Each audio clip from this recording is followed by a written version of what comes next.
Alright, welcome you nerds there. How many nerds are out there? Can you hear me?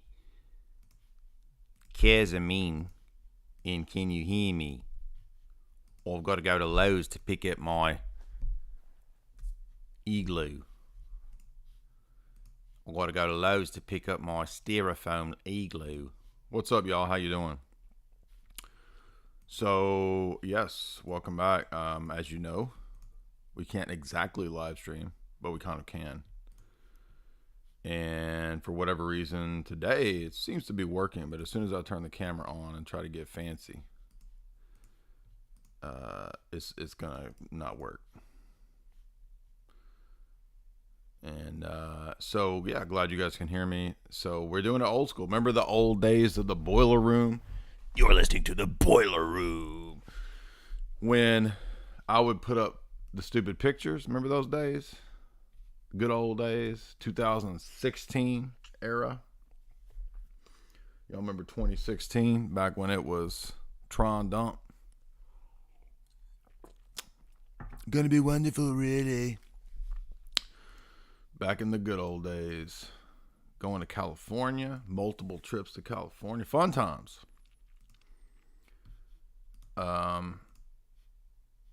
I wonder if it's like at nighttime, you know what I mean? If I can't stream at night, could that be what it is? I mean, I guess that's possible, right? Because right now, I'm not getting any bad drop frame rates. I'm getting smooth. But then again, I'm also not, I don't have video on. So, you know, who knows? But we were going to do a stream last night with Jim Jotras and Father Deacon on the U-Crunk. You know what I'm talking about. I can't say you can't say words. Not Ukraine. So I'm not going to say the word Ukraine. I'm talking about U-Crunk, dog. We was going to do a stream about the U-Crunk, but couldn't do that because, as you guys know, I can't live stream. There's just no consistent bit rate upload, or at least it just fluctuates wildly.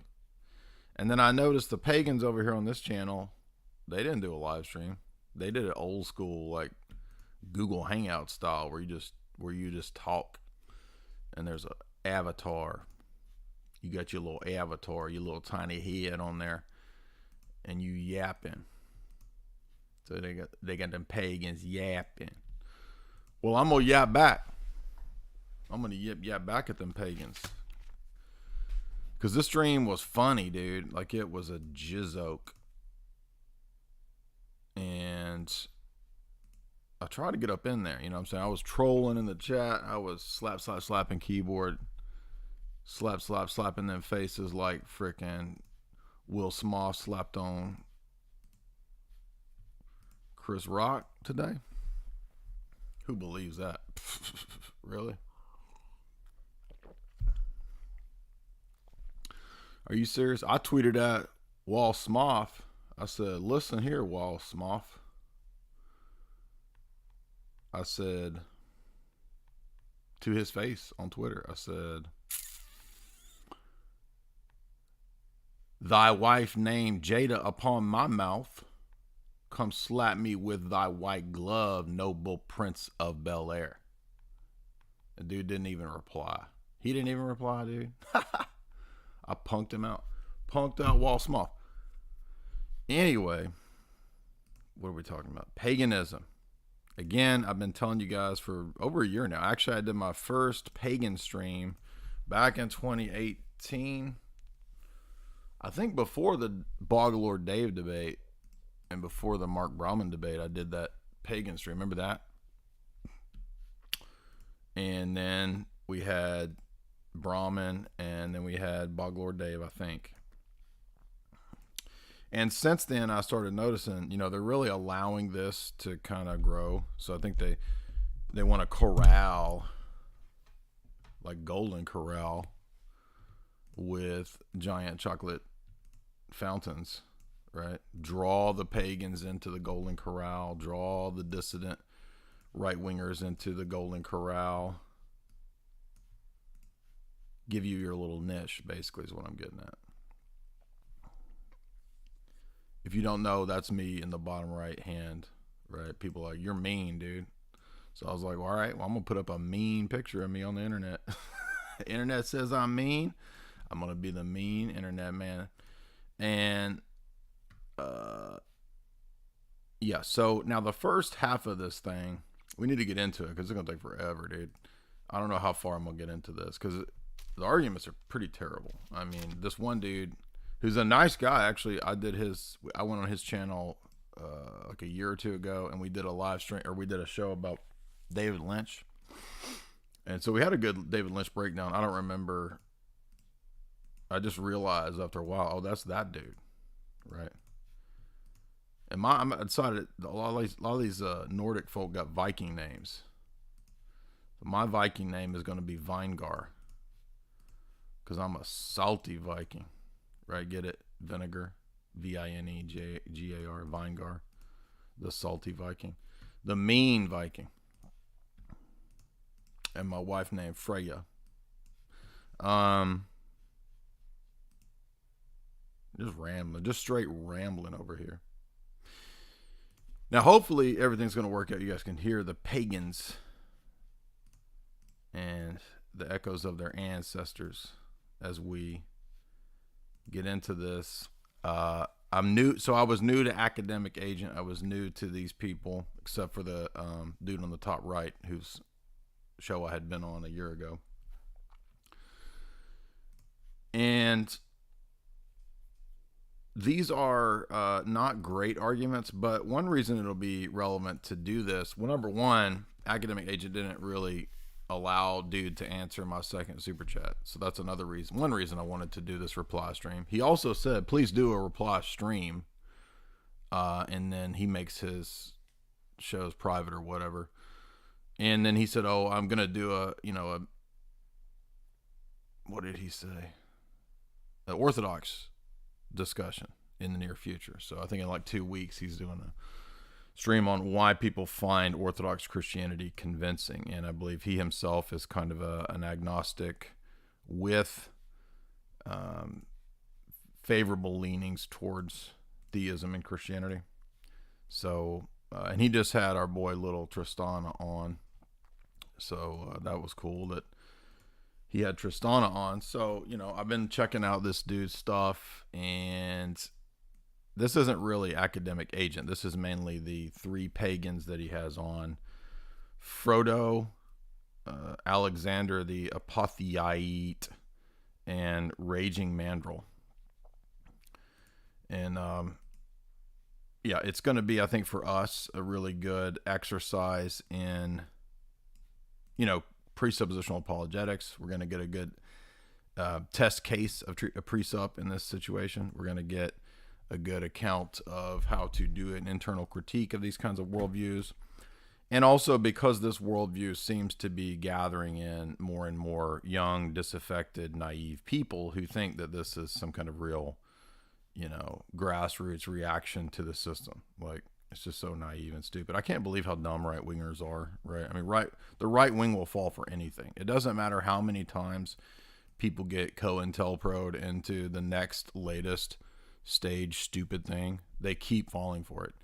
And I realized this about, 12 years ago. So you wonder why I don't care about or do anything to do with politics. Because I saw the same pattern of idiot right-wing people continually falling for the same stupid shit over and over and over, literally being led every time by, provocateurs, etc., into stupid ass honey traps, and they never cease to fall for it. It's kind of amazing, really. I mean, between the alt-right retards and the far left, I mean, they basically meet at the same level of low IQ idiocy. I mean, they're basically on the same. They ought to just join up because, I've been here. Y'all who've watched me, I covered this stuff for years, and I've talked about how these operations work, how people get honey trapped, how they get coaxed into a big right-wing event, bro, and then they get set up like a bunch of dummies, and they do it over and over, and they've never stopped falling for it. They're so stupid. It's unbelievable, really. And if you try to reason with people over the years with these kind of stupid things, they will go after you, right? They call you an idiot. You're a fed. You see. So there's just no point in these people. They're just gonna, okay, dude, go have your fun. Have fun sitting in jail. And by the way, a bunch of them are sitting in jail right now, aren't they? Exactly. And I mean, what do you expect? You can't reason with these people. They're just as dumb as people on the left. Now, I'm not talking about the people in this stream. Okay, again, I don't really know Frodo and Alexander and Raging Mandrill. I'm not speaking of them specifically. I'm talking about the last 15 years of watching idiot patriotard, idiot right-wing people continually make the same stupid mistakes and fall for the same stupid COINTEL style honey traps, which are like super duper transparent. I mean, anybody with like normal IQ, right, would not, but they continue to fall for it. So I don't know remember the Q crap? I mean, day one, I said, I made videos day one telling everybody Q, this is nonsense. Like, and they continued for years, and there's still people that believe it. Years after it's totally obvious it was a operation, and they still follow Q. I mean, there's just, so it's not a black pill thing, it's a reality thing, right? It's the reality pill, not the black pill. So all of that to say that my point is not to try to pick out who the Fed is. I'm not saying that. I don't have any information or idea that any of these people are, and I'm not saying that. But I do know really well how this stuff works, and I've studied it for a long time.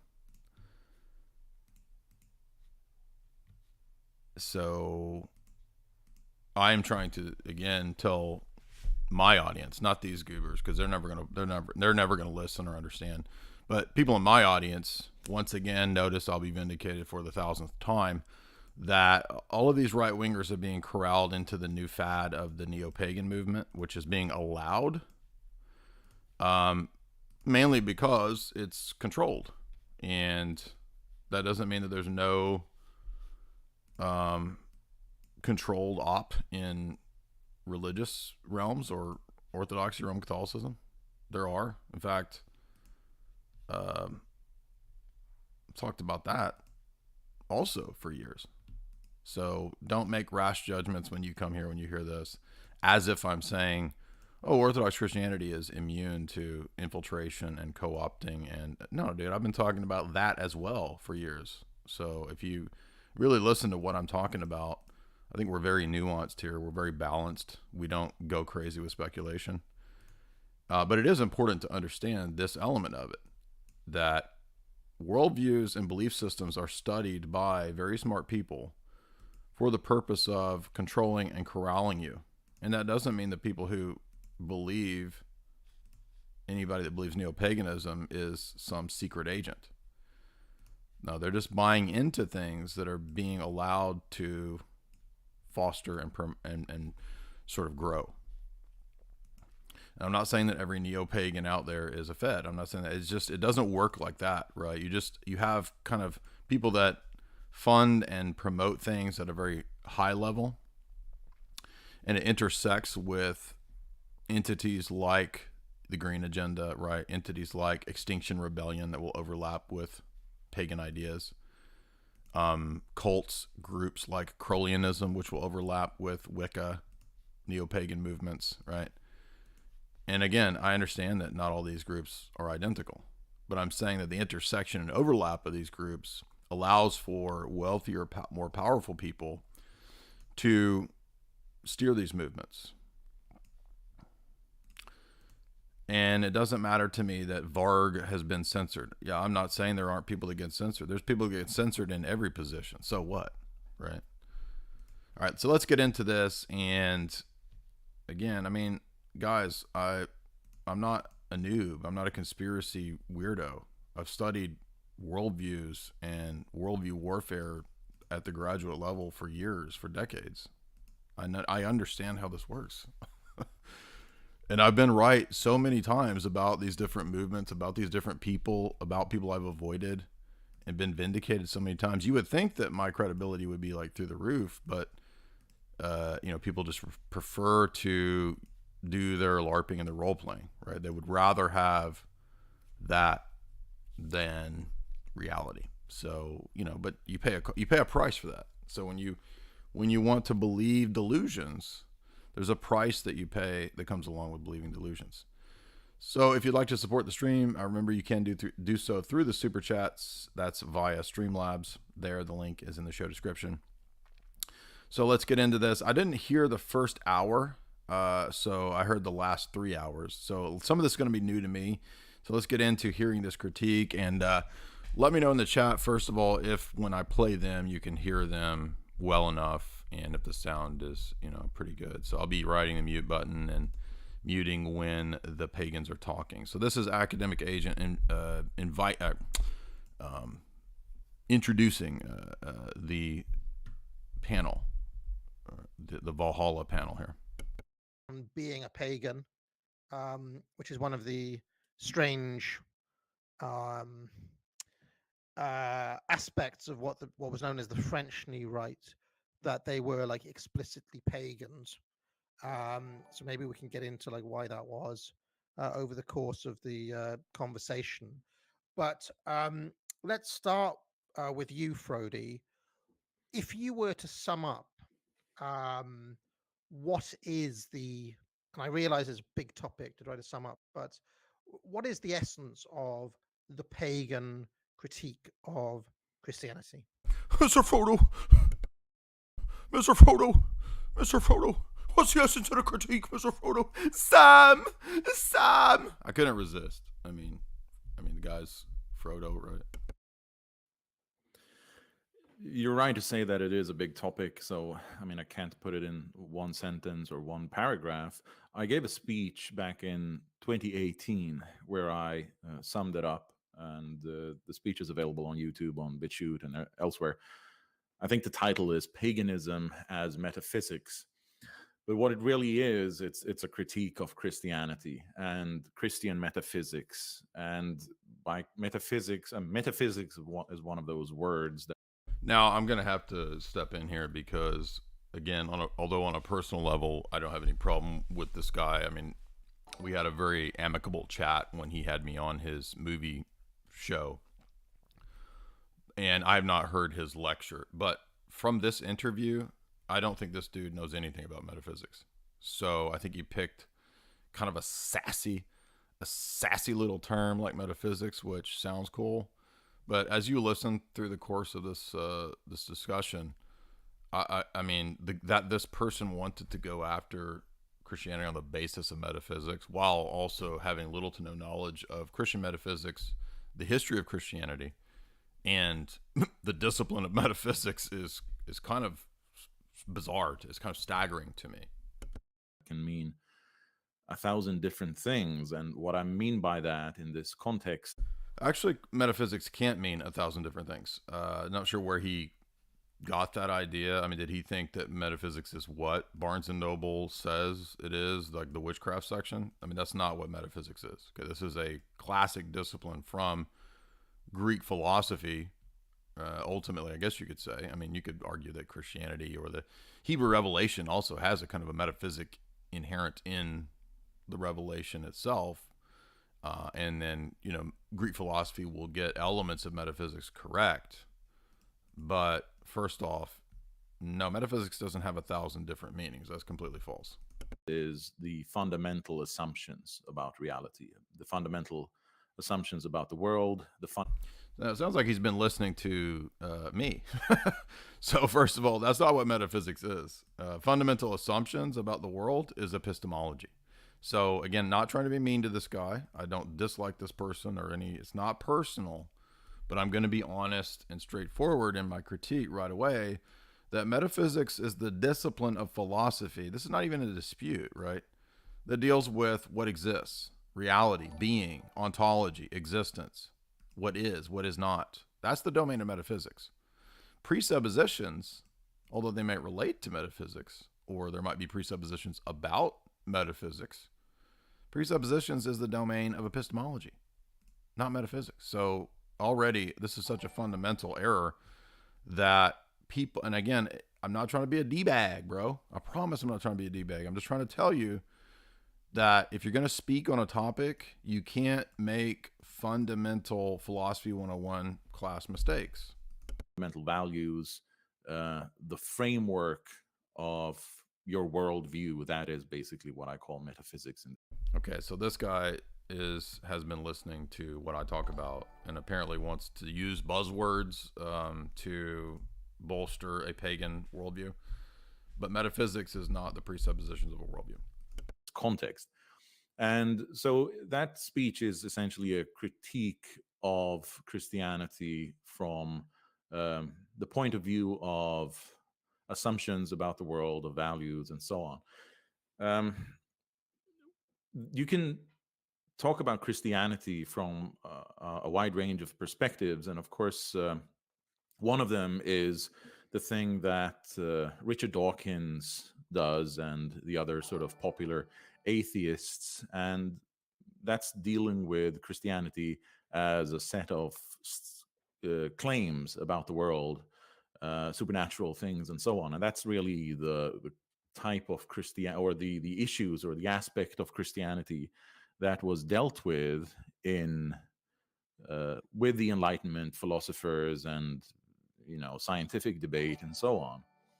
So that's one issue, and I guess that's the issue that creationists versus evolutionists or Darwinists. That's the aspect of Christianity they're dealing with. So that's as a set of claims, factual claims about the world. What happens, after you die, or does God exist? Those kinds of questions. And then there's another aspect of Christianity, and that's the aspect that Friedrich Nietzsche criticized, and that's Christianity as a set of values.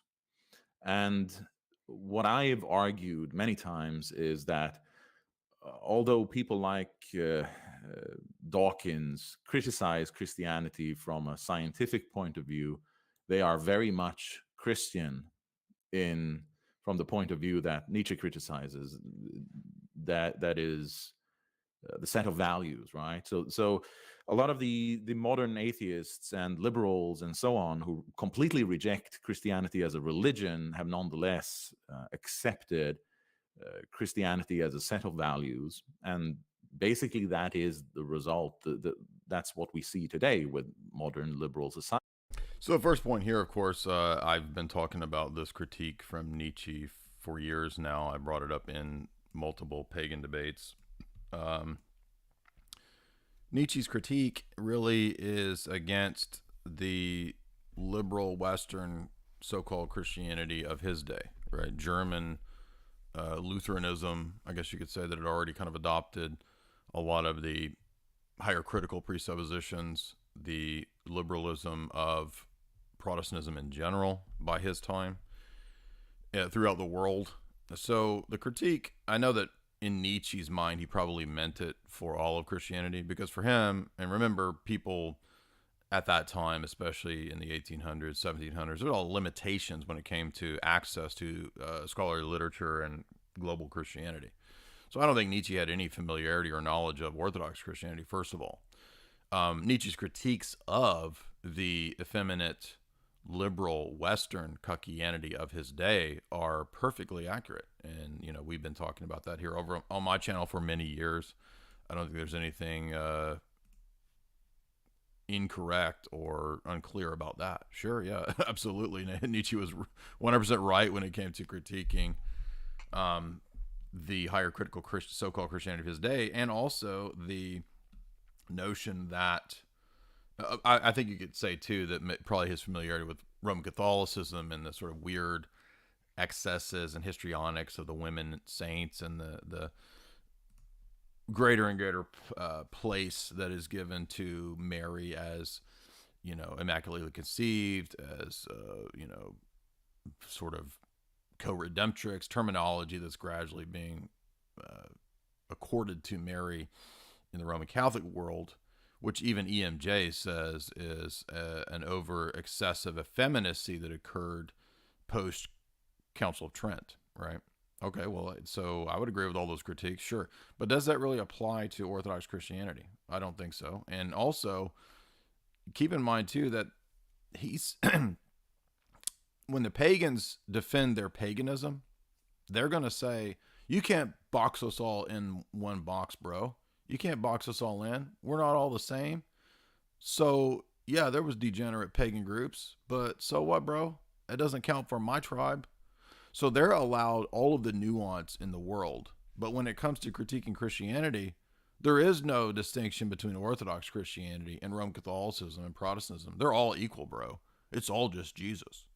And so they will sort of dismiss and hand wave the distinctions between the so-called Christian groups, but at the same time then demand all the nuance in the world to distinguish their specific pagan tribe, how it's not, you can't critique it on the basis of degeneracy because of some other pagan tradition, right? Oh, maybe Babylon was really degenerate, but you can't critique my Wotan group or whatever because we're not that, you see. It's very nuanced, you see. But Christianity, it's all one thing, right? It's all the same thing. It's all one thing. It's all weakness. I don't know why I went into leprechaun voice there. I think it's because I was watching an Irish horror movie last night. And it was about the little people. And the little people actually abduct you. It was a pretty good horror movie. It was called You're Not My Mother. And it was about the elves and the fairies and the little people. And guess what? They're demons. So in the story, the elves, the Tuatha De Danann, they abduct you. And they possess the body, right? What do you know? It sounds like possession to me. But the little people are good. The little people are our friends. Don't you know? W.B. Yeats said that they're good friends. That is a result of Christianity. And so essentially what I've said is that a person like Dawkins criticizes Christianity for not living up to Christian norms well enough.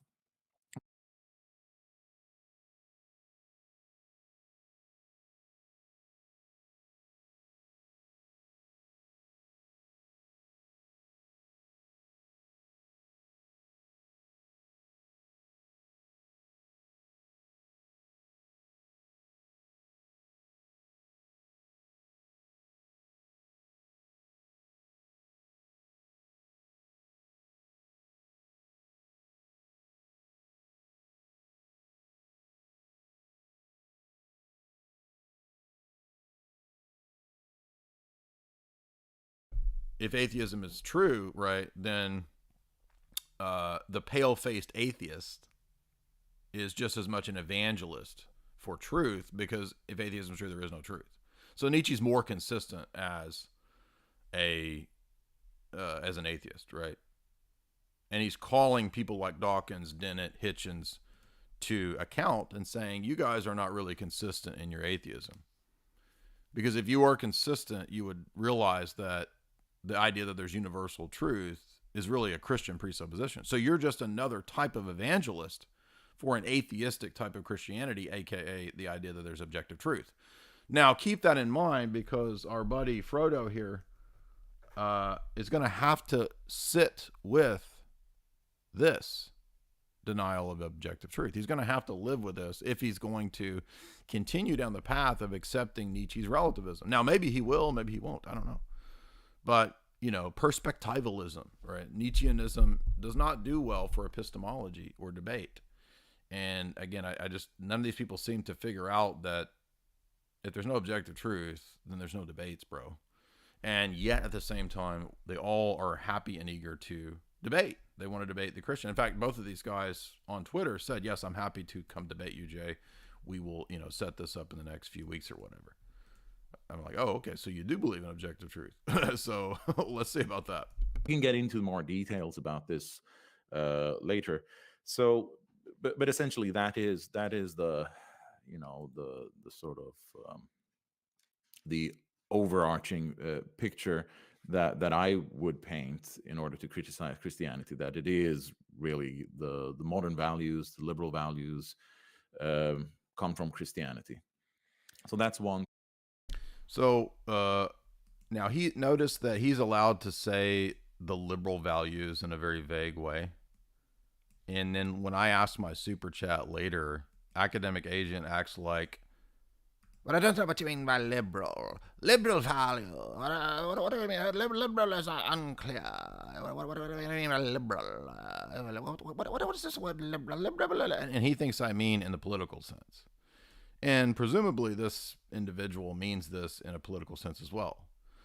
But wait a minute. The liberal values? Well, let's be clear about this. Number one, liberal in the sense of relativized ethics, in the sense of like free love. Is that what we mean? No, Christianity doesn't promote that. Liberal in the sense of modern totalitarian, quote, liberalism, where we're going to get rid of the family and massively depop the world. No, Christianity doesn't support that. Liberal in the sense of sexual ethics. No, Christianity doesn't support that. Liberal in the sense of classical liberal economic theory. Nope. Christianity does not support that. There's no, I mean, if you equate Christianity with like Adam Smith, maybe, but where is the evidence that Christianity has ever been identified with an economic theory or an economic school like Austrian economics, right? I don't see that. In fact, the history of Christianity is to support Orthodox imperium and monarchy. So clearly it doesn't mean political liberalism either. So where is he getting the idea that Christianity is, quote, liberal values? It's an arbitrary catchphrase, which Academic Agent allows him to be completely loose with and not define. But when I ask a very specific question, I get raked over the coals in terms of specific definitions. What do you mean by liberal? Liberal in the sense of politics. What is liberal? Dude, come on. You know what I mean by liberal. I even specified epistemology later on. Liberal epistemology in the sense of Hume.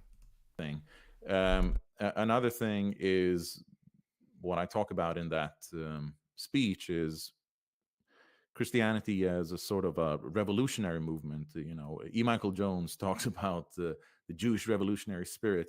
And really what I've talked about is Christianity as a revolutionary spirit. And what I mean by that is that in the ancient world, there were plenty of various different religions, and people could assume aspects of.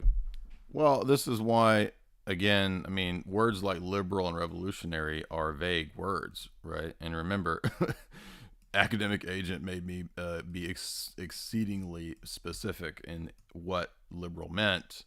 I mean, the word revolution can be used in multiple senses as well, right? So in a sense, yeah, Christianity was revolutionary in the ancient world in that it held that in one sense there was an equality of all men in terms of possessing human nature. So I think he probably means the universalism of the Enlightenment in terms of natures, right? But that's actually not an Enlightenment idea. That actually goes back to the ancient world. So if universal natures is something that is inherently, quote, liberal that must be fought against, then he's going to be attacking his own pagan philosophers, many of whom believed in universals and universal natures.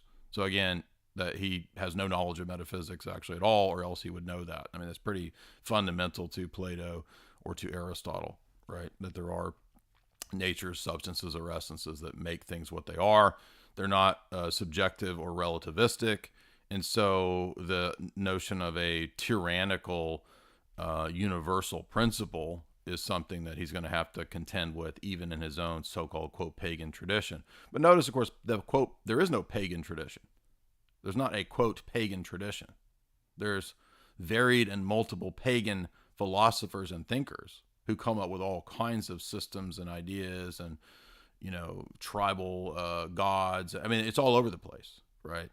So he's attempting to critique metaphysics from a position which does not even have a coherent metaphysic or epistemology. I'm not that some guy. We're going to go over the YouTube guy's comments on my wall the other day, who was trying to rebut this idea, and he misunderstood as if I was saying that pagan philosophers don't talk about metaphysics. No, dude. Coherent metaphysic. I'm not saying that they don't talk about metaphysics at all. That's retarded. They don't have a coherent metaphysic, epistemology, and ethic. Okay, two different arguments. Each other's religions and so on. It wasn't it wasn't completely static.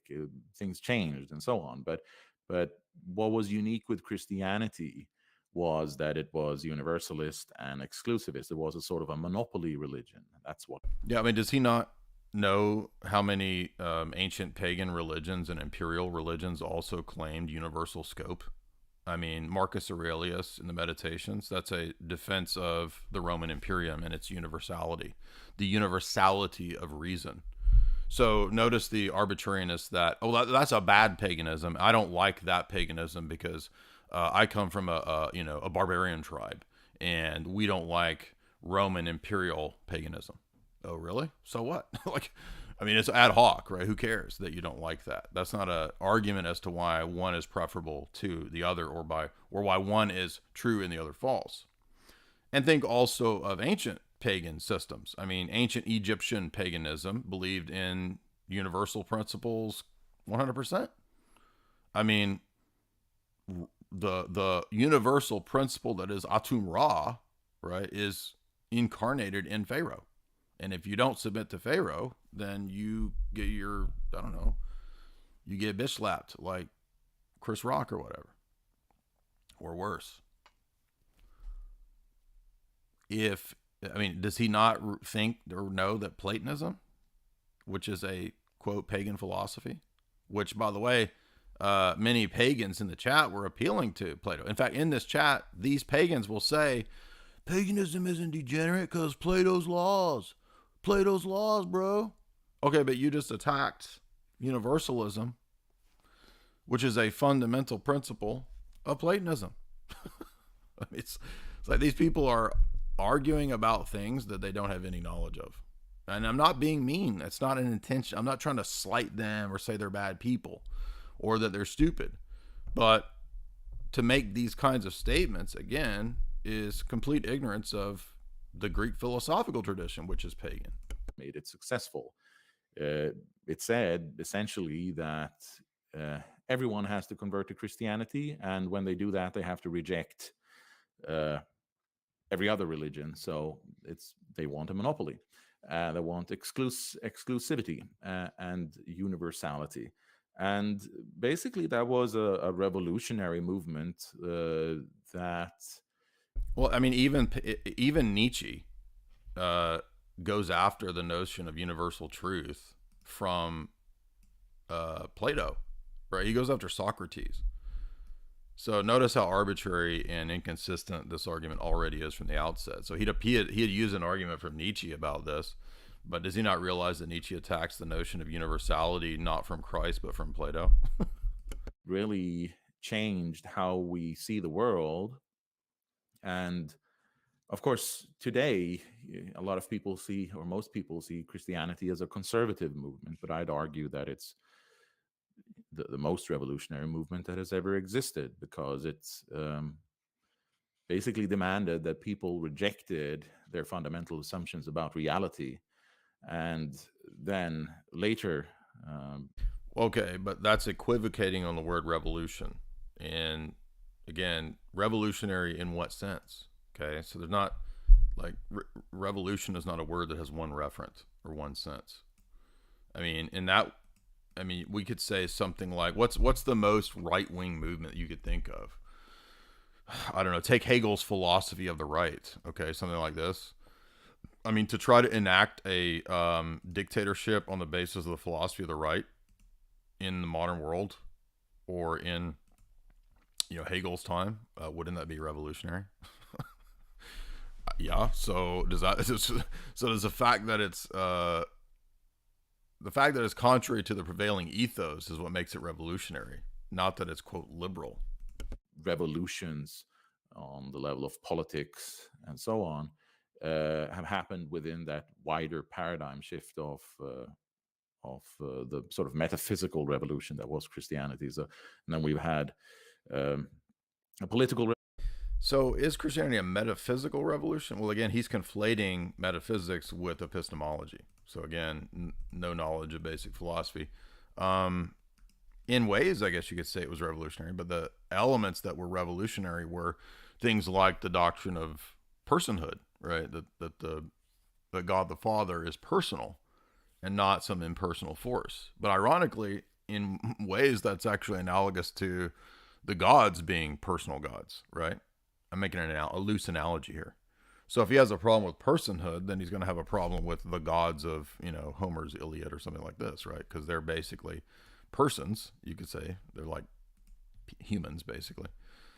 But if he wants us to be more enlightened towards the notion of abstract principles, and that, you see, paganism is really about abstractions and abstract principles.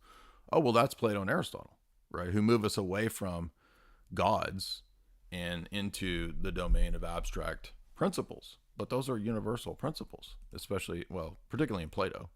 Maybe not so much Aristotle, but Aristotle still believes substances are metaphysical realities that can't be altered on the basis of, the fact that your tribe has a different philosophy. So does he know anything about Aristotle and Plato at all?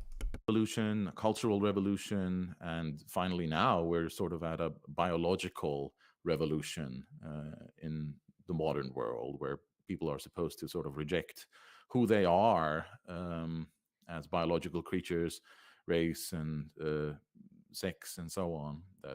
So I'm not sure how this comes out of Christianity. I mean, I know that there's quite a bit of the ancient world that like to engage in Saturnalian ceremonies where they intentionally return to primal chaos in orgiastic abandon, if you catch my drift. And that involved the intentional exchange of what men did and what women did, if you catch my drift. Baal Peor, right? If you've read the book of Numbers. So Christianity does not preach that there is a giving up of one's biology or lineage. I'm not sure where he got this. Again, he's conflating Orthodox Christianity with whatever the prevailing liberal controlled globalist entity is. If you're a woman or a man, and to talk of it in terms of a great reset, and it's like we just start everything over, and that was really what. Okay, no, Christianity is not a great reset philosophy. In fact, it's the pagans that had the philosophy of resetting, right, and going back to some sort of ancient cyclical philosophy of the world, right? And in fact, you could read many scholars who call the Enlightenment, in fact, a return to paganism. There's a whole trilogy by a famous academic, Peter Gay, right? The Enlightenment as the new paganism. So again, I don't think he's aware of this. Christianity did that. We have to reject everything that has existed before us, and everything. Again, false. Christianity in many cases was able to maintain and keep elements of the cultures that it went to that were not against divine moral law. So where does he get the idea that everything had to be rejected? That's just simply not the case. What's rejected is what's demonic and idolatrous, right? Is that not everything that came before? That our parents and our previous generations took for granted. And we have to accept this new universal truth. So again, does he not understand that Plato's Academy taught universal truth throughout the ancient, quote, pagan world? Does he not understand that predates Christianity? Does he not understand that Egyptian dynasties taught monotheism and universal truth? So this just doesn't even make sense in his construction.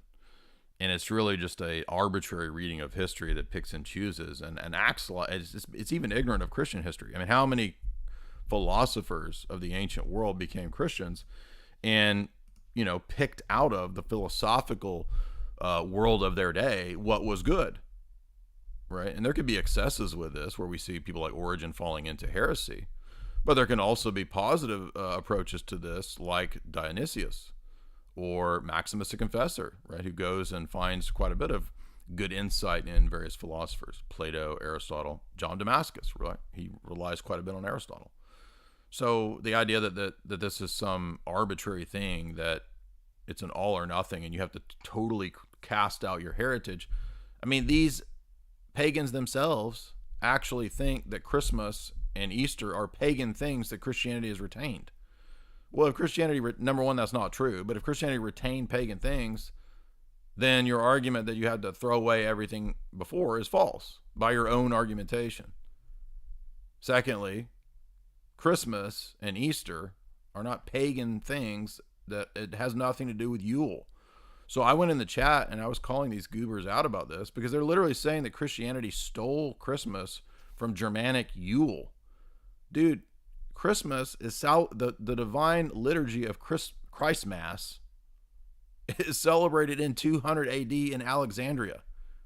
It's an Eastern Orthodox service prior to the conversion of the Germanic tribes and barbarians, as far as we know. I mean, I suppose it's possible there could have been Germanic tribes converted in 200 AD. Maybe some. Okay, but Christmas in Alexandria had nothing to do with Yule in Germanic tribes. This is just stupid. Total ignorance. And furthermore, Easter has nothing to do with Ishtar or Astarte.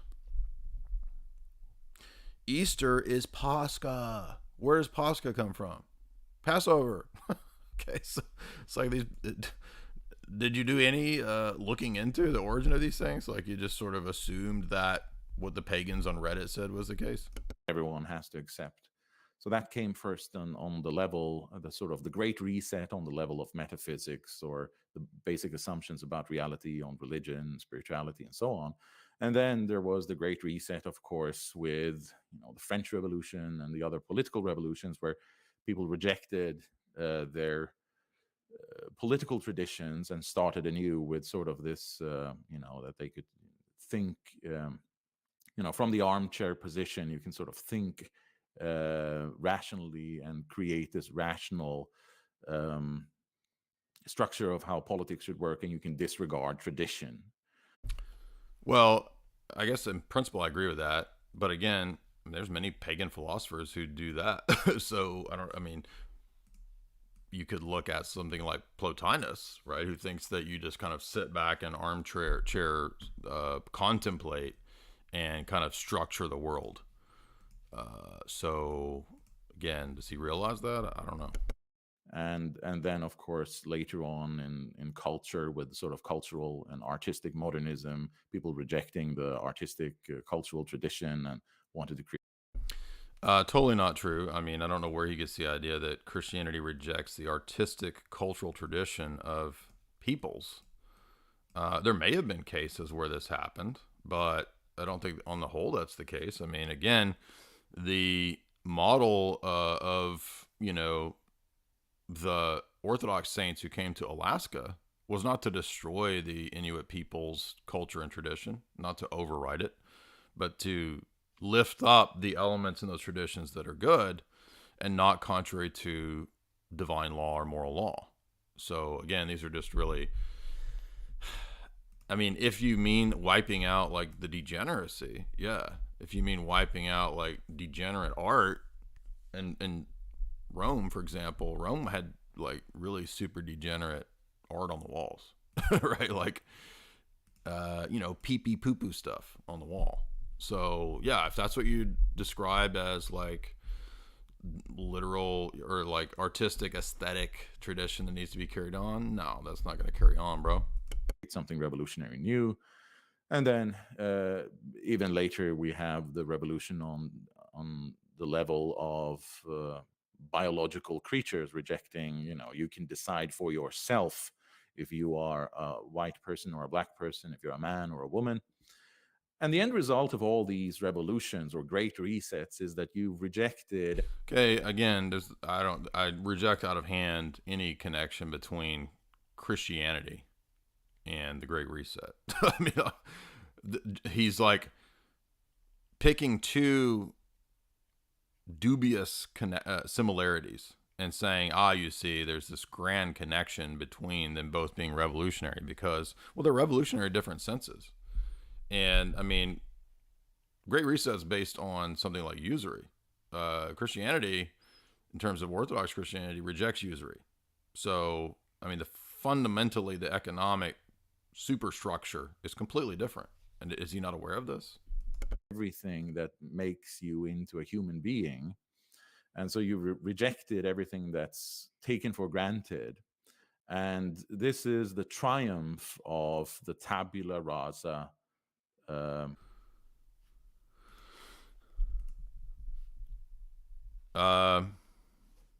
Name one branch of Christianity that teaches that man is a tabula rasa. Okay, that is an Enlightenment philosophy that is pretty much connected to the rejection of Christianity, right? Yeah, I cut out for a second because I had to plug in the charger. So my laptop battery was dying, so that's why I cut out. But we should be good. You can hear me, right?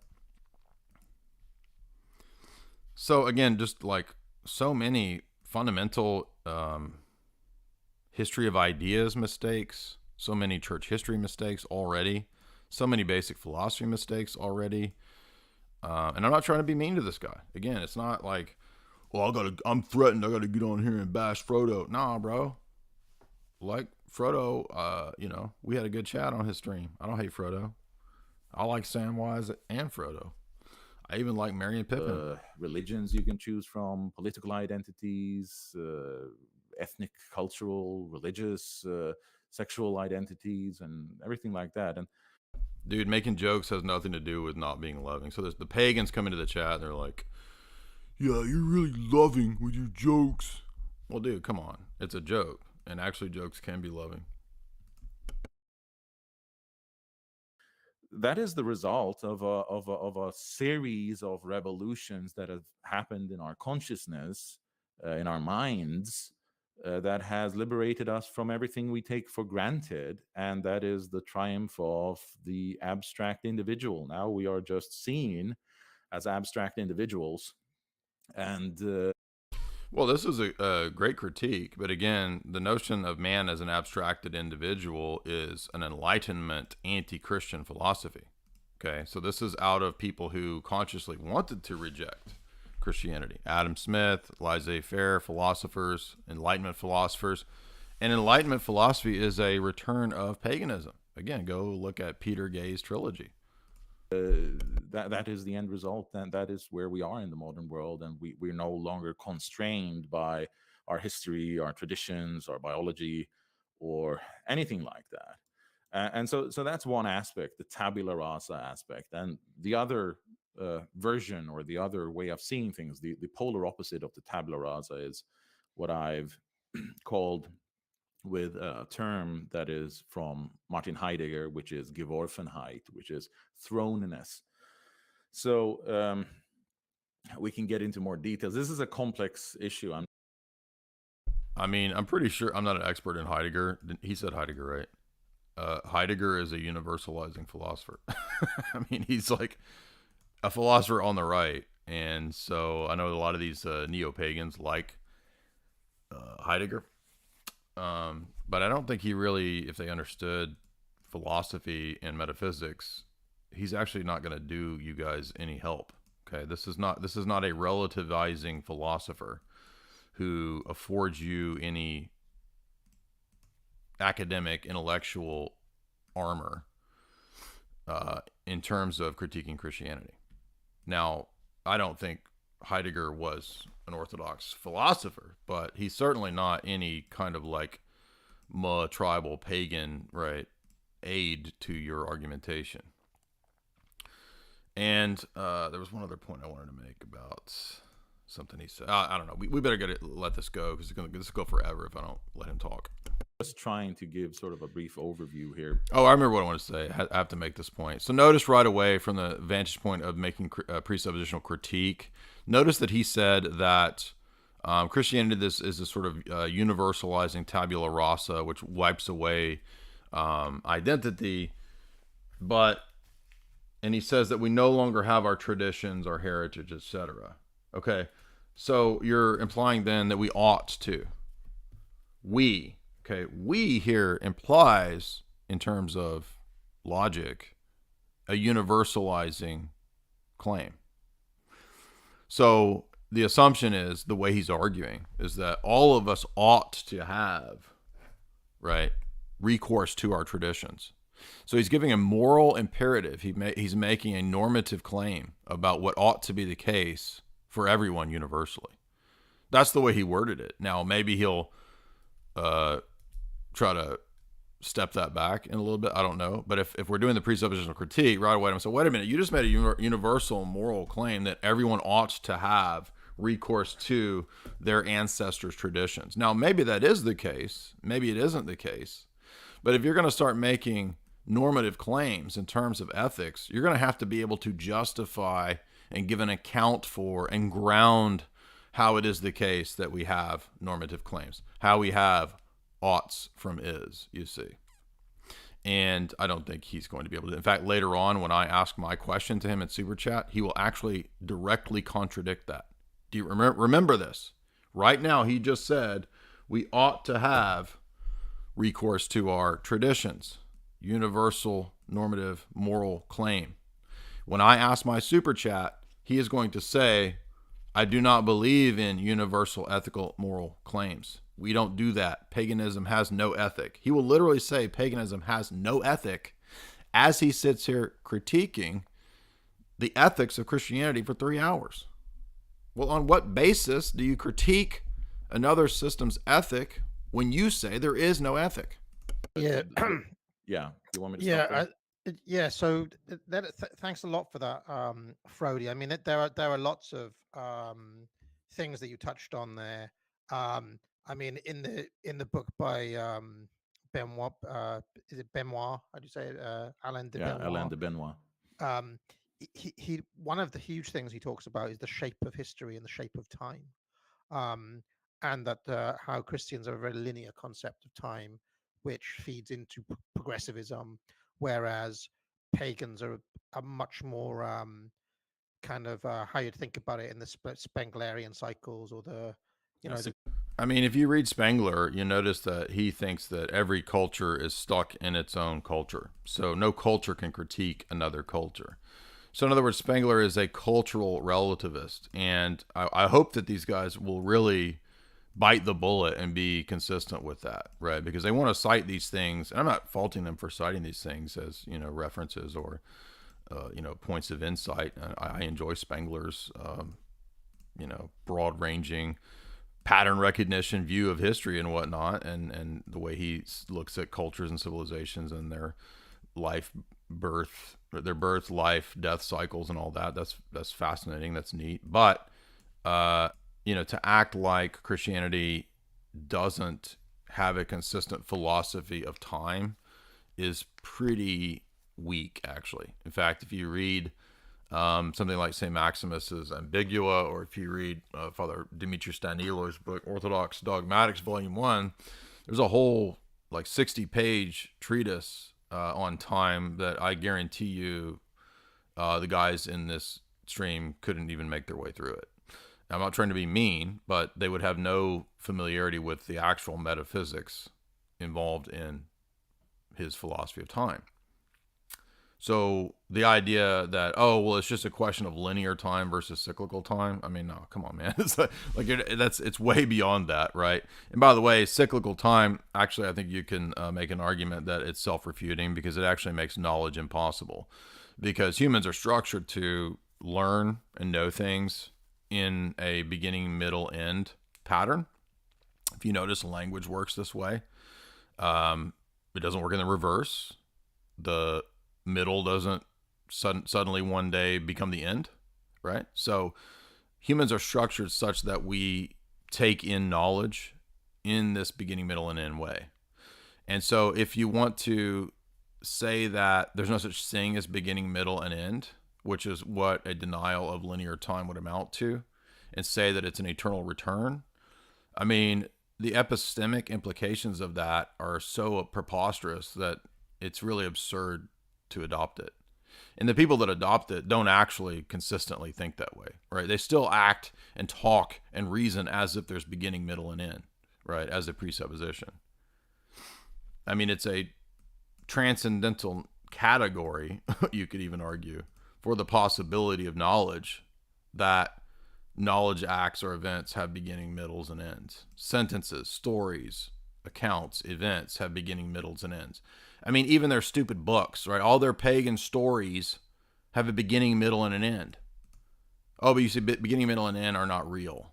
Okay, well, you just undercut the logical temporal structure of all of your pagan stories by doing that. But they don't think in this way. They don't even know what it is to do a presuppositional critique.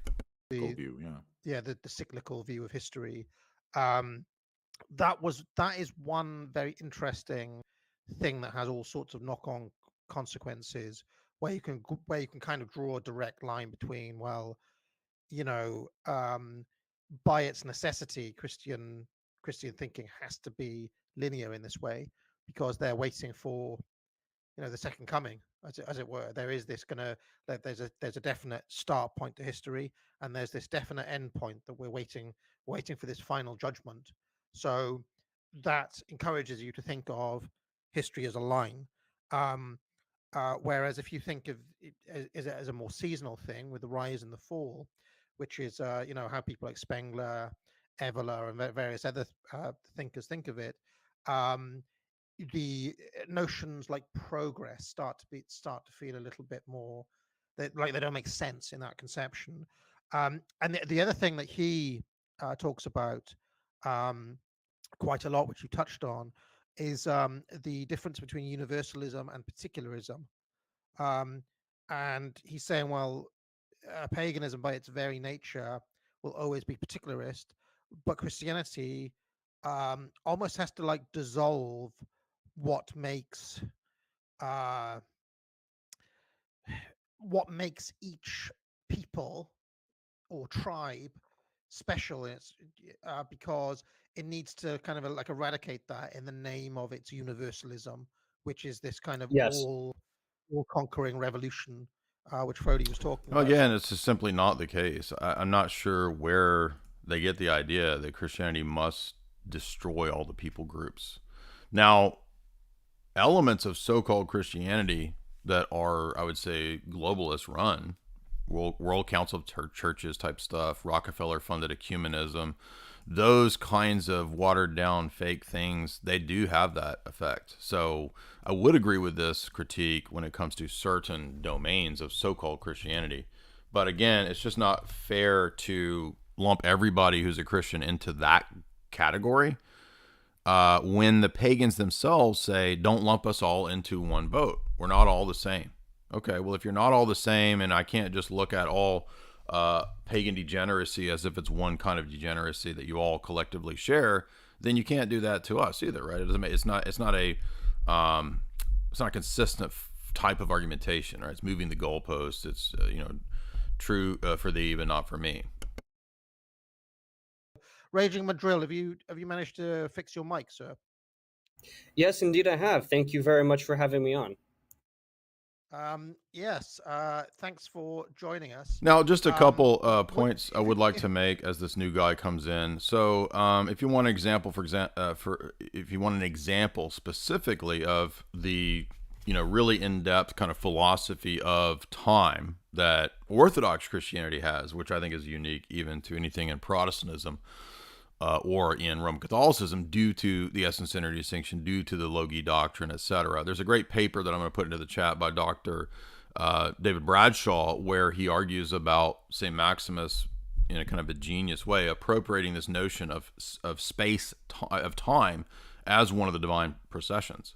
And so that was actually something that I had never thought about until recently. Some of the mods, shout out to whichever mod, I don't remember, called my attention to that. It's a really great paper, so I put that in the chat there. And so, if they want to have this facade that anything Christian is really lowbrow, right? This is not lowbrow stuff, right?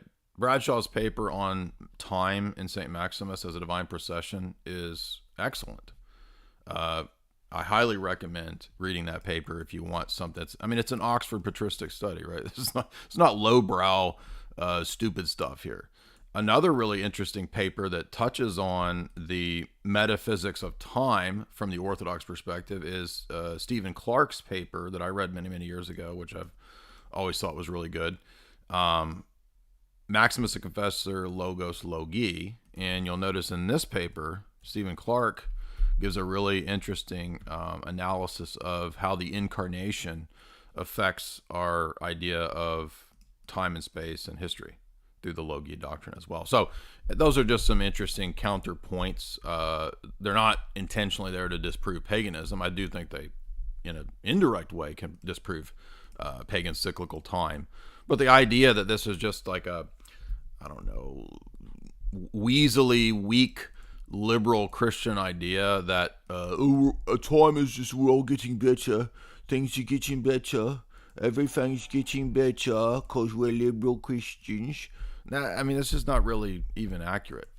You know, so far, I would say like 90% of this critique really applies just to like 18th century, 19th century Protestant liberalism. Okay, so like everything that they're critiquing doesn't even really apply to the Roman Catholic Church, much less the Orthodox Church. So far, this critique is really just applicable to 19th century Protestant liberalism. And like, so what? But like, why do you even from a numbers perspective, like that's not the representation of Christianity. I mean, what would 19th century Protestant liberalism be in terms of numbers? I'm just guessing, maybe 10%, 20% of world Christianity in the 19th century. Right? I mean, did I post the wrong? So let's see. Let me make sure. So I'll read. Somebody said I posted two different papers. So there's the first paper from Bradshaw. And then here's the second paper from Stephen Clark. And you'll notice too, I mean, both of those papers do justice to the really sophisticated and nuanced interaction between St. Maximus and, you know, the pagan philosophers. So this idea that it's like just this wrecking ball where what Christians are terrified of everything philosophical and pagan, it's just complete nonsense. I'd just like to tell us a little bit about like just a quick shill, like who you. By the way, I don't dislike Academic Agent if I do an impression. I do impressions of everybody. Okay, so the pagans or AA, if you're listening to this, I'm not hating you guys. Frodo, I'm not hating you guys. It's just my style of being silly and spurging and doing impressions. That's it. Where can people find you? And then if you can give your, like, how would you build on what Frodo has said? Like, do you agree with what he said first of all? And how would you out? By the way, if there's any pagans in the audience that want to come on, I mean, if you guys want to come on this stream, I more than welcome any of these pagans to come on and do a discussion. So, because there's people in the chat talking that heat, talking that talk, which is fine. I don't mind it. And any of you guys want to, you can come on, and we always open this up to whoever wants to come on and make arguments. And I'd be happy to go start a Twitter space and let any of you guys come on and make whatever arguments you want. In the pagan critique of Christianity. So first of all, just to do my quick shill, you can find me on Twitter. My handle is @edgymandrel. I'm on Gab, although I'm also on Telegram, where you can usually find me in our Buddy Prudentialists Telegram chat room. And I also make some YouTube videos, and I just started a Substack account, so you can find me in all those places. So I would say that. Sorry to interrupt you, Raging Mandrill. I just have to explain to some people in the chat. This is not a debate between Christians and pagans. This is just a space for like 2-3 straight hours of the pagan critique of Christianity. If Christians want to then have some sort of rebuttal, you know, I could host something like that down the line, or lots and lots of people have Christian channels who could then like critique what people are saying on this stream. But in my experience, it just works better if people are allowed to just speak uninterrupted on a lot of these sorts of topics. Anyway, carry on, Raging Madrill. Yes. So I actually would agree with Frody here. Okay, so Steven in the chat or any of the other pagans, if you want to come on, you just, I mean, I'll make the Twitter room and then you just come on here. Like, it's really easy. I'll share the Twitter space in the chat and then you can come on, is the way it would work. So you don't even have to find it. You can just click the link from the YouTube chat if I create a Twitter space. De Benoit's critique on Christianity. I read it within the last several months, and I found it absolutely enlightening. And I pretty much agree with what he has to say. I guess you could say the critique of Christianity comes down to. Sorry, but sorry about that. I just wanted to mention that I was not trying to outline the Benoit. This dude keeps debating. Like he's getting interrupted. This is funny. Critique of Christianity there. I was just I was just riffing sort of myself from Nietzsche and Heidegger and some of my own things. De Benoit has, other things to say as well. So I just wanted to make that clear. Right, and just to make it clear for everybody in the chat, de Benoit does heavily reference Heidegger and Nietzsche, and as I understand, a lot of the Neo-Pagans, especially the more Arctos crowd, definitely use those two sources. So they're connected for sure. So back to my original point here, there's several different criticisms, and I think just to lay out for you and AA, since you both read this source, the 3 chapters that I found most relevant in that book were probably chapters 13 through 15, which is there's a disagreement about space and time. So that's the cyclical versus, I guess, the more progressive linear vision of history. You've also got his chapter on iconoclasm and beauty. So there's a more a difference in aesthetic standards, which is one of the reasons why I was drawn. By the way, so I just created the Twitter space and it's open right now. And we're just going to let people pile in. And the way it works is if you want to come on, all you got to do is just request to speak in the app, and then it'll pop up and I'll see you and then you can come on. So let me see. I'm going to share the Twitter space right now in the chat for you guys.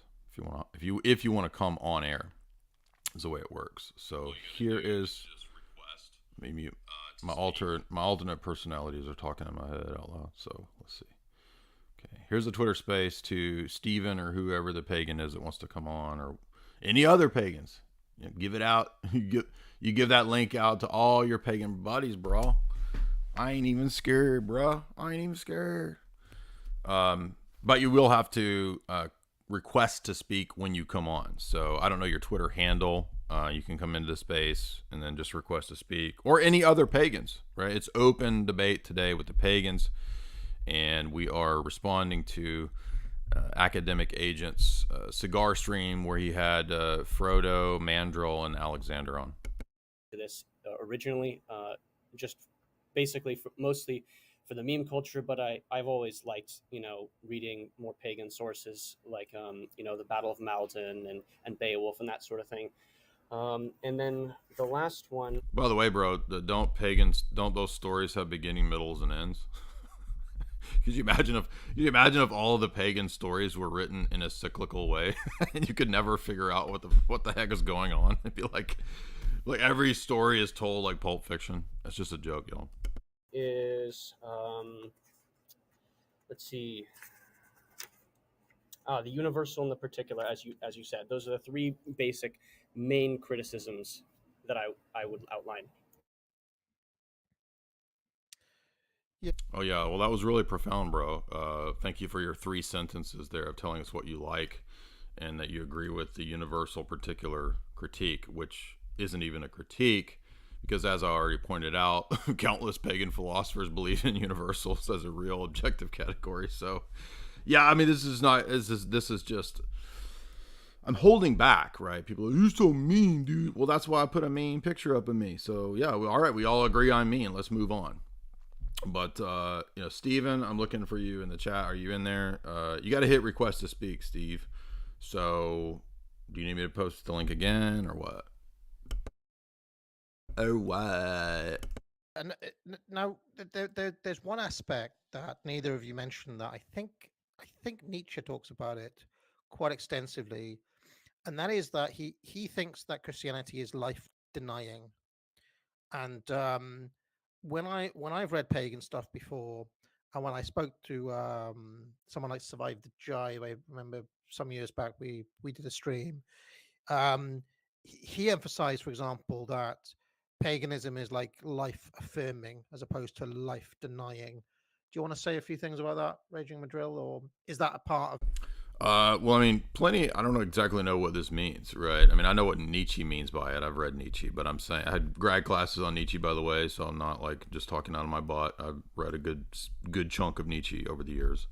But what does this mean to be life affirming in the pagan sense from their perspective? I'm really interested to hear this because I'm gonna guess that I'm about to hear a bunch of universal normativity moralizing claims, which, remember, in the course of this discussion, when my super chats come up, are explicitly denied. Like, is that something you agree with or disagree with? I would say that I agree with that sentiment, and the reason is, at least in my view, any sort of this is more of a sensibility, right? Where paganism kind of accepts more intuitively these sorts of conflicts in life, on the sexual realm, on every sort of Accepts this more intuitively in the sexual realm. Dude, this sounds like girl arguments, bro. Like, what are you talking about? Like, what? We just accept it more intuitively, that like sexuality. I'm just joking, dude, because this dude's gonna get mad. It's just a joke, bro. level that you could possibly think about. It kind of accepts it, and it is a metaphysical system, in my view, which gives one and indeed expects a moral duty of you to stand up in the face of things that are unfair or unjust, and says that's all very well and good, but you still have to do your duty, and to your friends and to your folk and to your kin. So that is the criticism that I think is laid out very well by de Benoit. Right. So, no, I shouldn't have made a wrong space. Like, somebody said that it doesn't allow the request to speak. That's odd. I've never seen that happen. I mean, the space is there, right? Can you guys hear me? Hello? That's odd. I've never seen it not have the ability to request to speak, but somebody says it. Let's see if we edit it.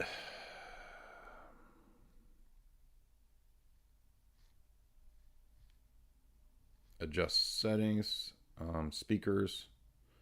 Maybe they changed this or something, right? Well, I don't want to let everybody speak, but does nobody see the option to request to speak? That's weird. I don't know why we do that. If I let everybody speak, we're just gonna get like pagans screaming and chanting Odin shit, bro. That's gonna be a nightmare. We can't do that.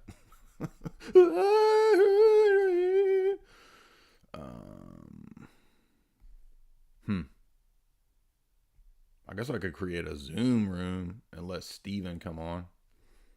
Does it really not have a request to speak? This is crazy, dude. Yes, it does. Samuel just requested to speak. So, Lewis, I don't know what you're talking about, bro. You can request to speak because Sam just did. All right, let's get back to this. I've got a specific question I want to ask about that, which actually pertains to the women's hour stream that has just been. But I'll hold on to that. I'll come back to it in a moment. Alexander, The women's hour stream. Maybe he was referring to that dude's argument about intuition. would you just want to have a few comments on what would your critique of Christianity from the pagan point of view be, if it differs from what the other two gentlemen have said so far? Yeah, so much to the dismay of the commenters, probably, I am a Platonist, so I'm going to be representing that corner again. I probably don't 100% agree. I did watch the. Oh, okay. So now we got the Platonist who is a universalizer. So this is going to be interesting. How is Frodo going to handle the pagan tradition undercutting everything he says by this guy having the exact opposite position of his? Stream that was done by Hermes. I didn't particularly agree with everything he said, so it'll be different in that sense. But I just wanted to comment, I guess, on like some of the stuff that was mentioned so far, either to add to it or to contradict it. I think I've got a different definition of metaphysics to how it's been. Yeah, well, because Frodo's definition of metaphysics wasn't metaphysics; it was epistemology. So I hope you have a different definition of metaphysics. I mean,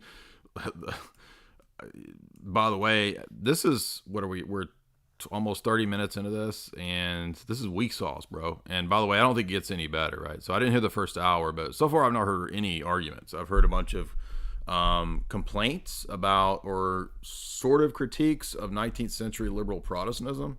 But beyond that, I haven't really heard any arguments. Used my understanding of metaphysics is the discussion of what kind of is absolutely true that comes out of the physics that's can be understood. So, well, at least this guy has a somewhat of a better, more approximate understanding of what the word metaphysics is. So Frodo didn't understand that. Rather than it being kind of like a worldview, I have a very strict kind of understanding of it. So if I ever mention it, just in that context, that's how I understand it. What if like all of these British YouTuber commentator people on all of these different channels, what if it's just Lewis or like one dude, and it's some genius, hilarious British comedian who just does a different voice on every single live stream, and it's been Lewis the whole time, and he's just like, it can be academic aids, and I don't really understand what is what liberal. And then just like he just switches over to another computer, and it's the same British guy. Yes, well, I'm a Platonist, and I believe in some sort of metaphysics according to the actual definition of metaphysics. And then it just switches to another British guy, and it's Lewis, Father Deacon, Father Deacon. That would be pretty awesome if every British YouTuber was just one dude. And he was just playing us and trolling us the whole time. I guess to just hone onto how I would criticize Christianity, it's mainly the things that get me is the exclusivity, I suppose you could say, the focus upon this kind of naturally the monotheistic kind of view that believes that firstly that there is no other deities whatsoever, and then on top of that there's also this narrative that comes with it that's intrinsic to the Bible or to the Tanakh, that has the Hebrew people as the focal point of existence essentially, and that continues to be the case, and we can see that when the world's ruled by Abrahamism, they continue to be the focal point of everything. Well, wait a minute. So, again, a confusing sort of evangelical premillennial Zionism with anything remotely close to Orthodox historic Christianity. So, it's sort of the, what would this be? The closest fallacy to this is like the fallacy, right? Like the worst version of a position makes the position false. Right? Just because something is badly argued or there's some ridiculous group that has that position and you go refute that group, I mean, that's just really doing a disservice to everyone, right? It's the equivalent of like Ben Shapiro going and, quote, debating the most low IQ social justice goober on college campuses, right? Biology is a fact. Facts don't care about your feelings, right? So it's, oh, bro, you just destroyed the low IQ SJW with purple hair, right? No, but that's low-hanging fruit, dude. And likewise, to act like evangelical Zionism is the representation of all Christianity is again just like fundamentally bizarre and totally historically wrong. So the kind of like view that which is often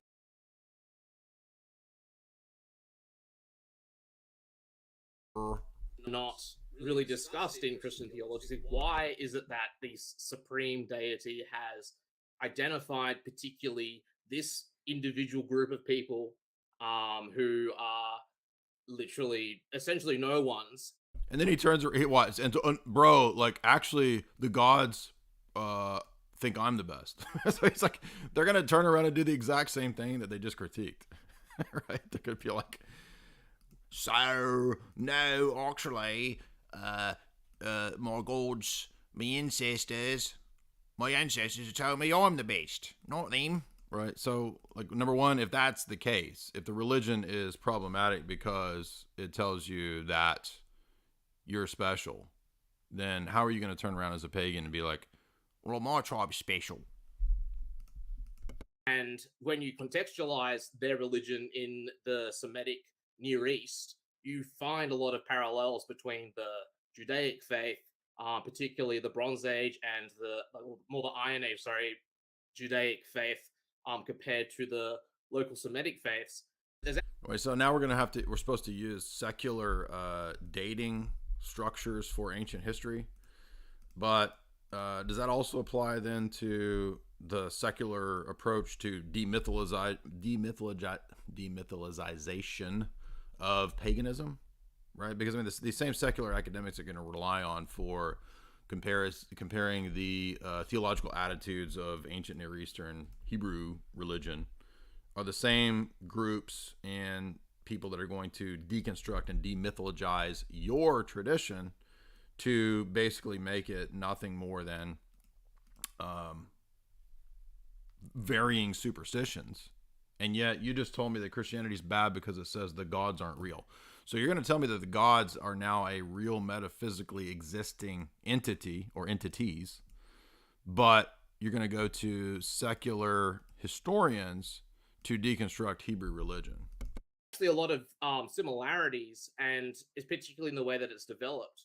And when you have this understanding of the religion in its context, you see that there's nothing particularly fancy or special about it. The only difference is that I'm so fancy. I'm so fancy. There's nothing particularly fancy about it. Are there a lot of Christians claiming their religion is particularly fancy? I mean, if so, they should not be in our religion, right?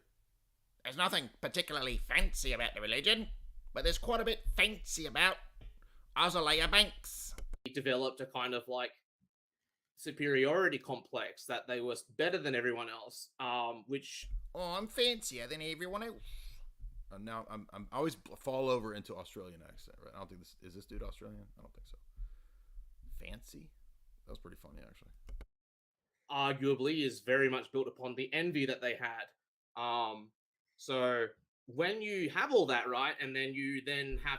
So here's the whole ressentiment, right, critique of Nietzsche, that really the only reason this religion is successful is because the people in the religion are resentful, right? They have ressentiment against the elites in the upper class, and so they denigrate what is, quote, elite, right? Which in the pagan mind, it's valor and Viking battles and Valkyries and Valhalla. And no, dude, that's nobody would say that the virtues of courage and bravery are vices. Okay, I've never heard anybody say that. In fact, courage and bravery are virtues that both Aristotle and John Damascus would affirm. So, I mean, it's just so, this is all so wrong-headed that I don't even know how to critique it. Like, where did you get the idea that we wouldn't say that bravery or courage are positive virtues? I mean, scripture says that cowards will not be in the kingdom of heaven. Well, that means that bravery is a good thing. If cowardice is bad, then bravery is a good thing. And Revelation says the cowards are outside the kingdom of heaven. Oh, okay. Well, I mean, isn't that what Vikings say about Valhalla, right? You can't go to Valhalla if you're a coward, I assume. Right? I'm not an expert in Viking afterlife, but I'm saying presumably if bravery is a virtue, presumably that would be the case, right? Christianity that comes out and is exported to the rest of the world, you have to like question the foundations upon which it's built and what's the basis for that reality. What makes it true? And when you can't find the truth in the Tanakh because it's so clearly built. All right, so now we have universal truth claims from this guy, right? Now remember, he's saying the exact opposite of what Frodo just said. Okay, Frodo just said the root of paganism's rejection of Christianity is that we are not universalizers. Christianity oppresses us with universal truth. Oh, really? It sounds just like a social justice warrior. Math is oppressive. Math is a patriarchal, universal, oppressive thing. Logic is oppressive. That's literally what they say. And this pagan Frodo dude says the exact same thing. Christianity is oppressive because of its universalizing. And then the next pagan comes on and says the exact opposite. Is this not an amazing testament to the contradictory absurdity of paganism? Like the two representatives on here who have said the most stuff completely contradict on the very thing that is supposed to be the reason Christianity is wrong. Or quote Abrahamism, which by the way, there's no such thing as Abrahamism. There's no generic monotheism, by the way. From the Semitic context, and it's so clearly built around the Hebrew context. You see that what is being constructed is within a context that isn't universally reality. Like it's not a universal. Well, I mean, the Old Testament itself makes universalizing claims. So on what basis are you saying that it isn't universal? So I mean, Steven, you're still bitching in the chat, dude. Are you coming on the stream or not? Like, what are you fussing about if you're not going to come on here and debate? Have you hit request to speak? You can request to speak, bro. We've already tested it.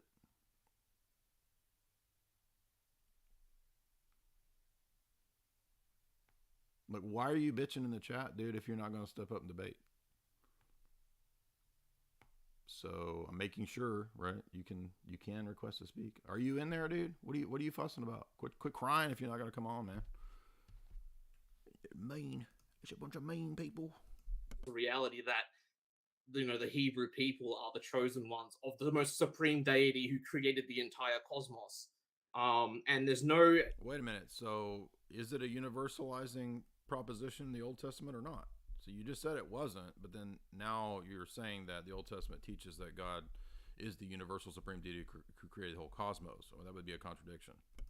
Way that you could possibly theologically argue this. You've got like the Thomists, you have all of the different Christian Platonists and stuff like that.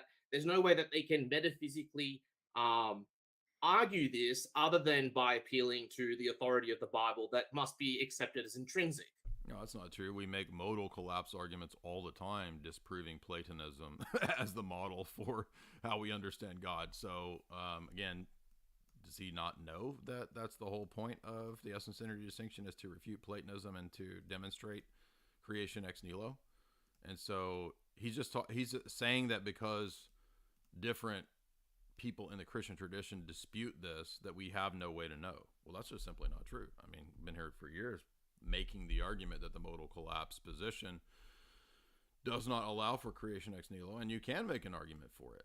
So again, the fact that people dispute is not an argument that there is no consensus, or let me rephrase that. You can make an argument there's no consensus, but the fact that people dispute something does not entail or mean that there's no argument for the correct position. That's a fallacy. That's like saying people disagree, therefore there's nothing true.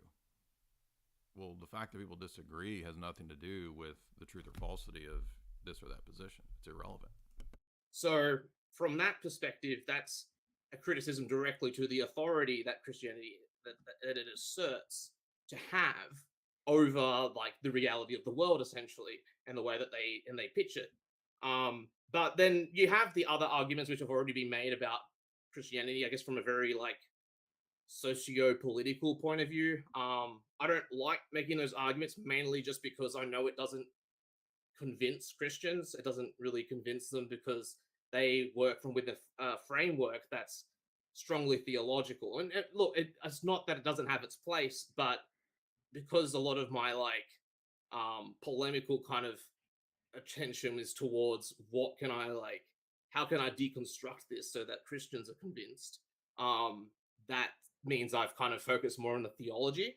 But I would also like say that like some of the mentions about like the linearity of the cosmos is absolutely true. How the Christians have installed that into European thinking, and that's definitely also not just like a socio-political consequence, but also a very theological one. One that is hard to reconcile, I believe, within Christian theology, particularly that you have an internal divine who somehow then creates from their eternity a linear cosmos that's going to end. Yeah, well, I mean, this is why Maximus makes a big deal about the aeon, which is a created eternity. So we don't equate every idea of eternity with the divine. There's a created eternity known as the aeon, and this is the realm of, you know, spirits, angels, demons, etc.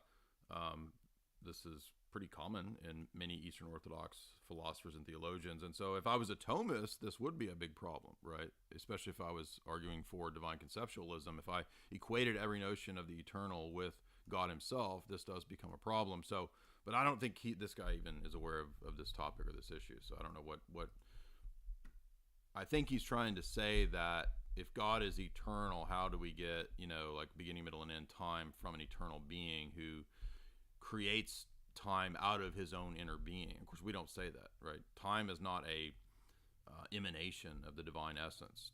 Time is an energy that's a divine procession, along with many other energies. But I think that would be foreign to what he thinks. Obviously, if there's supposed to be eternity in the divine and there's going to be this consistency, how is it that at one point within eternity there's creation that is just linear as opposed to creating it? Yeah, exactly. That was exactly my point, which is that, right, he has a kind of a singular conception of what counts as eternal. What's up, Steven? How you doing, Mr. J. Dyer? Are you in a McDonald's, bro? No, Burger King. Is that like the is that like the most tribally appropriate place to eat, Burger King? I mean, it has the word king in it, so I'm good with that. Okay. And so you have any arguments or positions you want to defend? I'll defend Jordan Peterson. You'll defend Jordan Peterson? Yeah. I mean, are you trolling, bro? No. Okay, this dude's a troll. So he spent this whole time with all this stupid shit just to come on here and say that he wants to defend Jordan Peterson. All right, later, dude. Well, that was a waste of time. So again, that chalk one up to the pagans there. So we got a pagan calling from Burger King. So he's at least he's a monarchist because he's at Burger King. So no good arguments there. So let's move on. Eternal cosmos, which better reflects the gods or divinity, if you wanted to be a little bit ecumenical. But yeah, so that would be the zest of my initial critique, and then from that I would stem it into how is that understood in a broader like worldview, essentially. So within like the Platonist kind of strain of thought, but then also sour. Lewis, we're gonna have you as a policeman and go around and fine all of the British blokes that put an R on the end of their so's. Sour. Where is the? See, I was really hoping that we get a pagan that would come in and actually make arguments, right? But we're not going to get that apparently. But here, I'm going to put the Twitter space in the chat for you guys so that you can, if you want to, come make a point, make an argument. All right, let's see. I'm going to go down to, let's see, put this in the chat here. All right, y'all ready?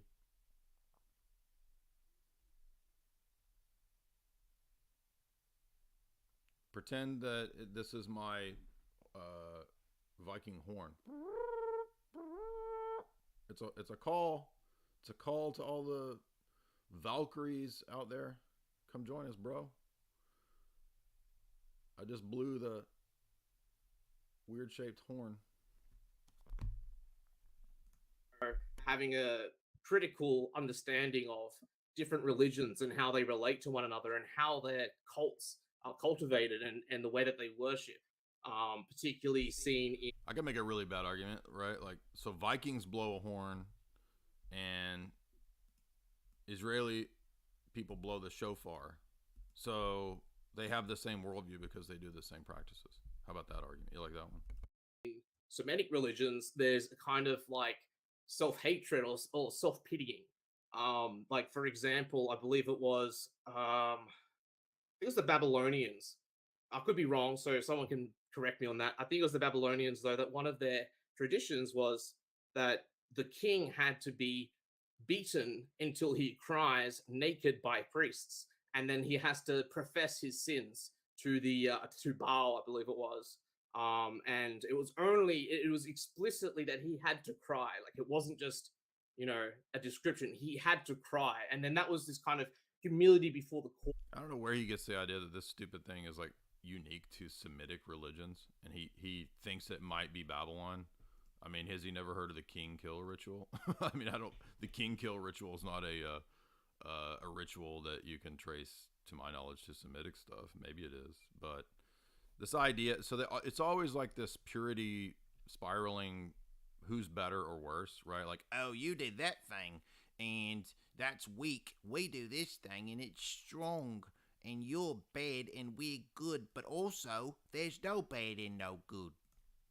To show that he not even the king is worth anything in the face of Baal, which has a very similar strain to the way that the Hebrews view themselves, where they feel like they're always bundled up with this guilt that wasn't present in Europe. Like there was no sense of that intrinsic guilt that had to be paid for. And then there's also arguably because there's this. Well, now wait a minute. So I thought we were gonna rely on Nietzsche. Now maybe not this dude. Maybe Alexander is not a Nietzsche fan. I don't know, but he seemed to have been making a little bit of a Nietzschean type of argument earlier. Nietzsche castigates the entire priest class. So this idea of guilt manipulation. Oh, I'm sorry. Did the pagans not have priests? Did they not do guilt manipulation? I mean, that's how Nietzsche castigates the entire priest class of religion in general as a guilt manipulation factory, basically, right? The guilt industrial complex. But now, oh no, see, that's only a thing of, so it's just this like arbitrary pick and choose game as all these people are doing. Oh, you're bad because you did this, and we don't do that. We be beaten. Yeah, you did. What are you talking about? This is ridiculous. Division between the Iranian religion that kind of got converted into Zoroastrianism by Zoroaster.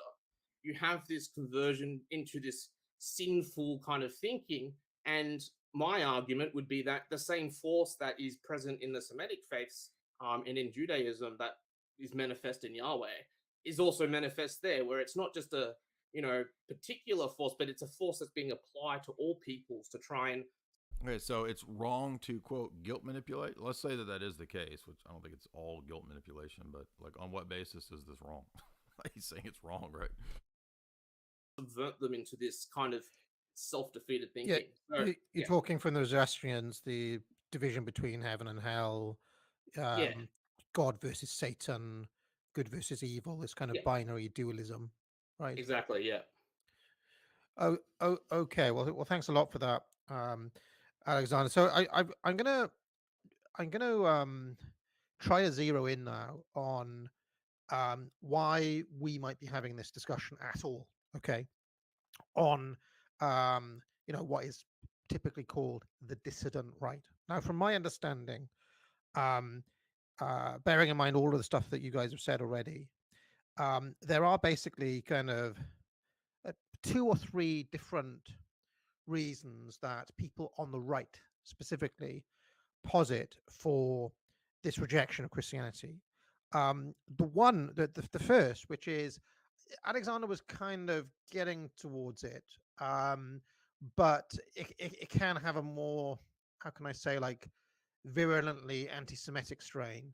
Somebody like Revelo P. Oliver, if anybody's familiar with him, basically just says like, well, this is an alien religion to Europe, and therefore must be rejected on that basis. This is alien to our way of thinking. It comes from the Middle East, and even more, Well, I believe in aliens, bro. I'm just joking. I do believe in aliens. Not really. But again, the idea then that the religion must be rejected because it is foreign.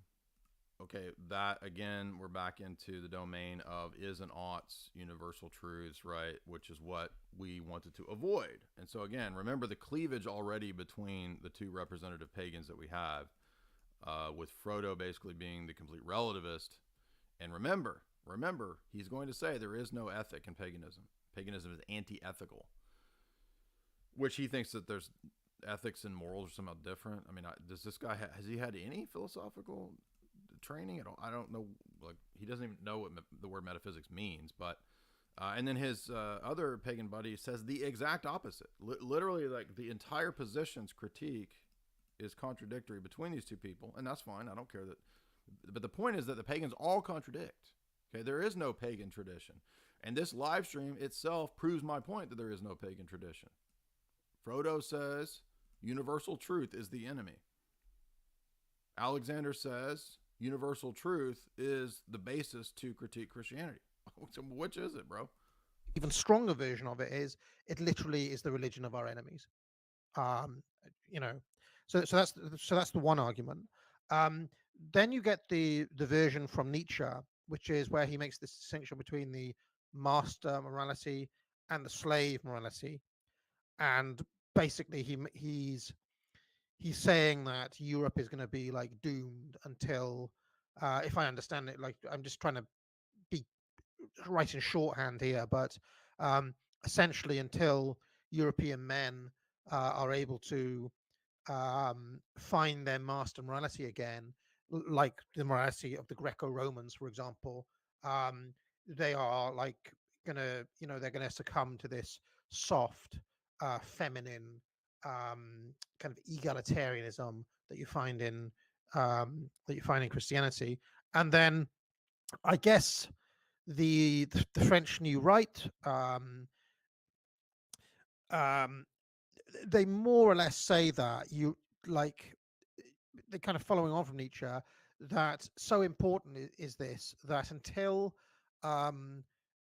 Europeans figure out that Christianity needs to be rejected, it's going to be incredibly difficult to quote unquote like save the West, or to find some sort of genuine rebirth, because the kind of spiritual journey that we're on, the leftism, this is more along the lines of what Frody was saying, is actually just a continuation of Christian metaphysics.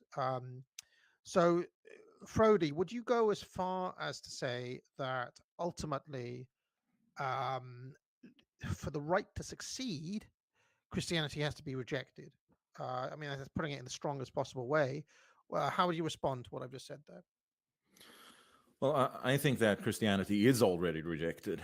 And what I would say is that people who think that it's a part of the solution, that they're wrong, because it's a part of the problem. So I don't really think that there is very much of a battle against Christianity. I mean, I think that. Okay, we're 35 minutes in. I didn't hear any arguments. I kind of at least heard some arguments from Alexander. I mean, he at least tried to kind of say, well, there's problems with this idea of Old Testament God, and, the limitations of ancient Near Eastern theological systems and the Torah and all this stuff. I mean, that was at least getting towards a kind of an argument. Frodo hasn't given any arguments yet. So that's why when I tuned in, this is about where I started to tune in, maybe a little later, maybe another 10 or 20 minutes later. And I started realizing this is like super weak, dude. I mean, and I'm not trying to be mean to these guys, but like, and we're going to look at that dude, that's sassy, smart ass dude in my comments that left the comments yesterday on my pagan video. And we're going to respond to those too. So like, maybe that guy would have been a better representation of quote paganism, but I think we're starting to see here, is there really a pagan tradition? I don't think so. Even if there was, why is that going to be a better alternative to Christianity? I mean, I think that's what they're trying to do, is show that Christianity fails because we have sort of liberalism in the modern world, but they haven't really done much to demonstrate that Christianity is the cause of modern liberalism. We saw this sort of pasted over in a really quick way, about 20 minutes in, just acting as if the tabula rasa and the Enlightenment philosophy was Christian. And I mean, I can't harp on this enough. Like, where does Frodo get this idea? There's no Christian tradition that believes that man is a tabula rasa that I'm aware of. And he literally hinged his argument on Christianity is destructive because it teaches that man is a tabula rasa. Like, I mean, the closest thing to that would be there's seeds of that in Aquinas, but he doesn't think that man is a strict tabula rasa like John Locke does or David Hume. So it's just so fundamentally ignorant that I don't even know what to say to that. It's over. I think Christianity there's not gonna be sort of any huge Christian revival. But I think it's probably important, at least for intellectuals. I don't really want to. A lot of people find solace in their religion. I don't try to, rob them of that. But I think for intellectuals, understanding the situation we're in, you have to understand how these things came about. And okay, so again, now I'm not trying to be mean to this guy. Again, I was on this guy's stream. He's a nice guy, but to play like you're an intellectual and you literally define metaphysics as epistemology, I mean, that's such a fundamental error, bro, that see how difficult my job is? Because people think I'm mean when I'm just calling a spade a spade. I'm just calling a Viking, bro. That is a fundamental 101 error. And to be an intellectual doesn't mean that you're not going to make mistakes. Every intellectual makes mistakes. I don't care who you are. But that's such a fundamental mistake. That's a 101 level mistake. So you're not an intellectual that is capable of commenting on this field. I mean, I understand you have your pagan views. That's cool. I don't doubt that you know more about paganism than me at all. I'm sure you do. I don't know much about, the Eddas or whatever. I mean, I had a class on that, but I don't remember any of it. But when you get in the domain of philosophy and metaphysics, well, I do know something about that. And I know that metaphysics is not defined as epistemology, like you said. To sort of go back to the source of the problem is not a solution to the problem. And you mentioned Rebel Oliver. There's another. Source of the problem. There's an essay by a gentleman called Marcus Ely Ravage, who lays this out in very sort of brutal terms. I'm not. Did he say Fred Savage? What is he appealing to? A people of the book, to an Abrahamist, Fred Savage, for his refutations? Sure if I should say the title of the essay on here, but it's a real case against an ethnic group in the Middle East, a real case against them anyway. But so he really presents that line of argument. And one thing that I think is important to understand when you say, why are we talking about this problem? Why are we talking about this? The only good Nord is Yngve. I mean, Yngve Malmsteen literally has a free pass into heaven because of his 6 solos that he can do and tapping. Are you familiar with tapping on a guitar? So Yngve gets in. The rest of these jokers, sorry, dude. No, I'm just joking. I don't even like Yngve, right? I mean, the Nords, I'm just joking. We have a Nordic sponsor for the show, so I can't go too hard on the Nords. Can't go too hard on my Viking boys because they're up there cutting up those wallets live on stage in studio, literally out there.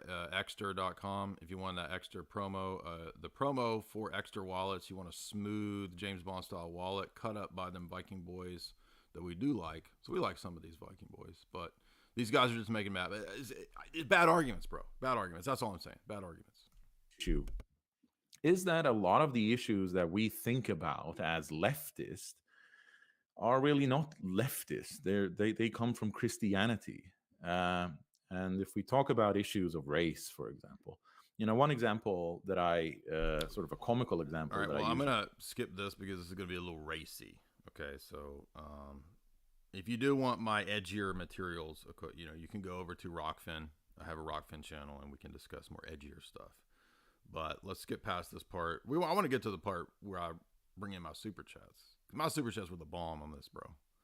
And he read the first one, and then he like scurried through the second super chat and didn't let Frodo respond to it because I nailed Frodo on the second super chat. It was understood. There was no requirement to forcibly subsume all subjects into this singular religious practice, because as it was understood, it was kind of like religion was a science. It wasn't that religion was like a faith, or religion was some kind of like belief system in the stringent kind of Christian sense, but rather it was more like a science, in that there was no question about whether God was true, whether this was true or that was true, and having to just have faith in that, but rather these things were object realities, and these. So what? So now religion, in terms of his conception of pagan religion, has nothing to do with truth or falsehood. It's like a science, and so he thinks that faith is fideism, right? And we've seen this many times, right? So what I'm gathering from this is that these people are reacting to Protestant Christianity, and so many of the pagan bros, right, the pagan boys, the little Vikings that we see out there with their ponytails hanging off of their chins. That's not very masculine. A ponytail on your chin? Come on, dude. A lot of these guys are reacting to Protestant liberalism, and they really equate just basic bitch Protestant theology with the whole history of Christianity. And they do that they don't know, right? They have no idea that Protestantism actually isn't historic Christianity at all. It's a ridiculous deformation of Christianity, especially when it comes to fundamental doctrines like the atonement, this kind of stuff.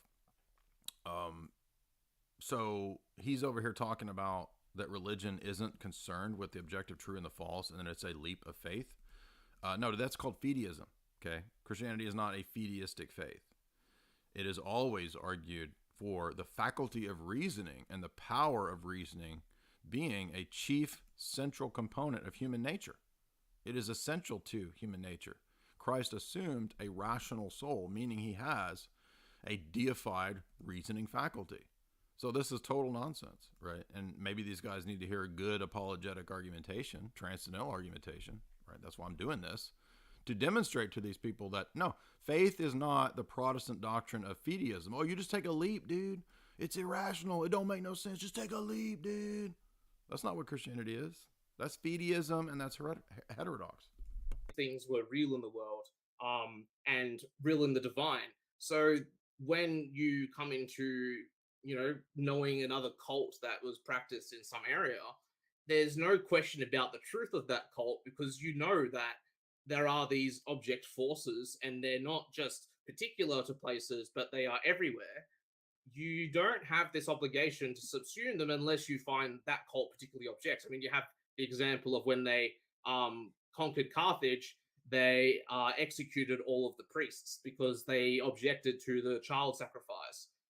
That was an objection to that form of worship, but that's because of it. Okay, so now he has a syncretistic approach that, we don't actually need to ban all the religions or subsume them, because real paganism is syncretistic and it's perennialism, and it can subsume all of the religions into one and blah, blah, blah.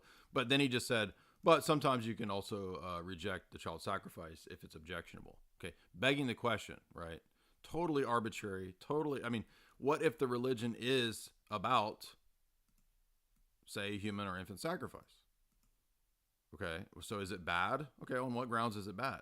Oh, it's objectionable. I don't like it. Okay, so what? Right? It's all just tastes, preferences. Okay, that's not an argument. That's subjectivism, relativism, which I have said the entire time. So we're 4 years deep into critiquing paganism, and we have not yet seen any of these goofuses defend their universal, normative, moral, epistemic, and metaphysical claims. And 99% of the time, they turn around and say, yeah, because there's no universal truths. Oh, is that universally true that there's no universal truths? Boom. Precept. See how that works? That's how you do it, guys. And so, by the way, I forgot. It's not just 4 pagan debates. We've actually done 5 pagan debates. I forgot. There's a big one I forgot about. And you probably know who I'm talking about. So in 5 pagan debates, every single pagan debate has reduced to relativism. pure subjectivism in every domain, not just ethics, not just cultural relativism, total relativism in every domain. And I'm sorry, pagan bros, this is not a difficult argument. It's a very simple argument. You can't, on the one hand, decry universalizing worldviews and religions and then turn around and attack those positions from universal claims. Like, you guys are not dumb, right? You guys, many of you guys are intelligent people. Do you not see that that is a self-contradictory argument at a fundamental, basic level? It's a very simple argument. Different theological context, not because they wanted to totalize the religion, but rather they knew that the kind of forces that they were worshipping was contrary to the Pax Deorum, or the peace of the gods, that was trying to be cultivated by the Roman state and ideally should be cultivated by every single state.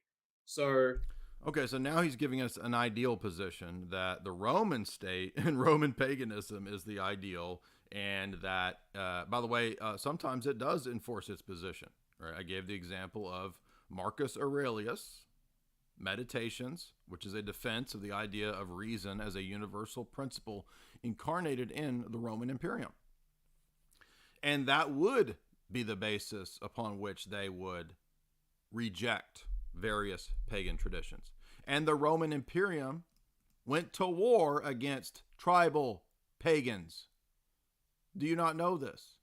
So what Alexander represents literally fought against what Frody represents. And they're here trying to prove paganism as a viable option when these two goobers in history would have killed each other. Oh, but that's all right, because that's part of our tradition. It's good to kill people. Oh, it's good to kill people, but you just said Christianity's bad because supposedly we killed all of your ancestors. You killed our ancestors. You cooked us all. Ah! Well, wait a minute. How are you cucked so easily by a weak religion if you guys are the Nietzsche and strongman Ubermensch? Oh, you tricked us. You tricked us. You used dastardly deeds and you tricked us. Well, then you're not that clever. I'm just making a hypothetical. Some guy went in the comments yesterday and was literally acting like I was saying that we should trick the pagans and do dastardly deeds. Dude, do you not understand the argument I was making? People are so dumb, dude. It's just like frustrating to see the stupidity. People not being able to understand really simple arguments and points. I don't actually believe that, dude. I'm saying that's a critique of what they're arguing. If you as a pagan are arguing that we got to be strong men, cunning, right? Valhalla warrior Vikings, well, then you recognize that your enemies are going to use every means, right? Aren't you cunning and dastardly and brave? Okay, but so you were cucked by a completely weak religion, according to you, the enemy, Christianity, right? That's your account. But you're the real Nietzsche and Ubermensch. But you were cucked by the weakest religion out there. Do you see how dumb that is? That is stupid. That's your argument. I'm not saying that. Just pagans can't even follow the arguments. To put your DMT down, bro. Can't even follow an argument. That is the context of that understanding, as opposed to the other understanding, which is the Christian kind of comprehension that asserts, no, you are worshipping nothing, either nothing or a demon or whatever. They depends.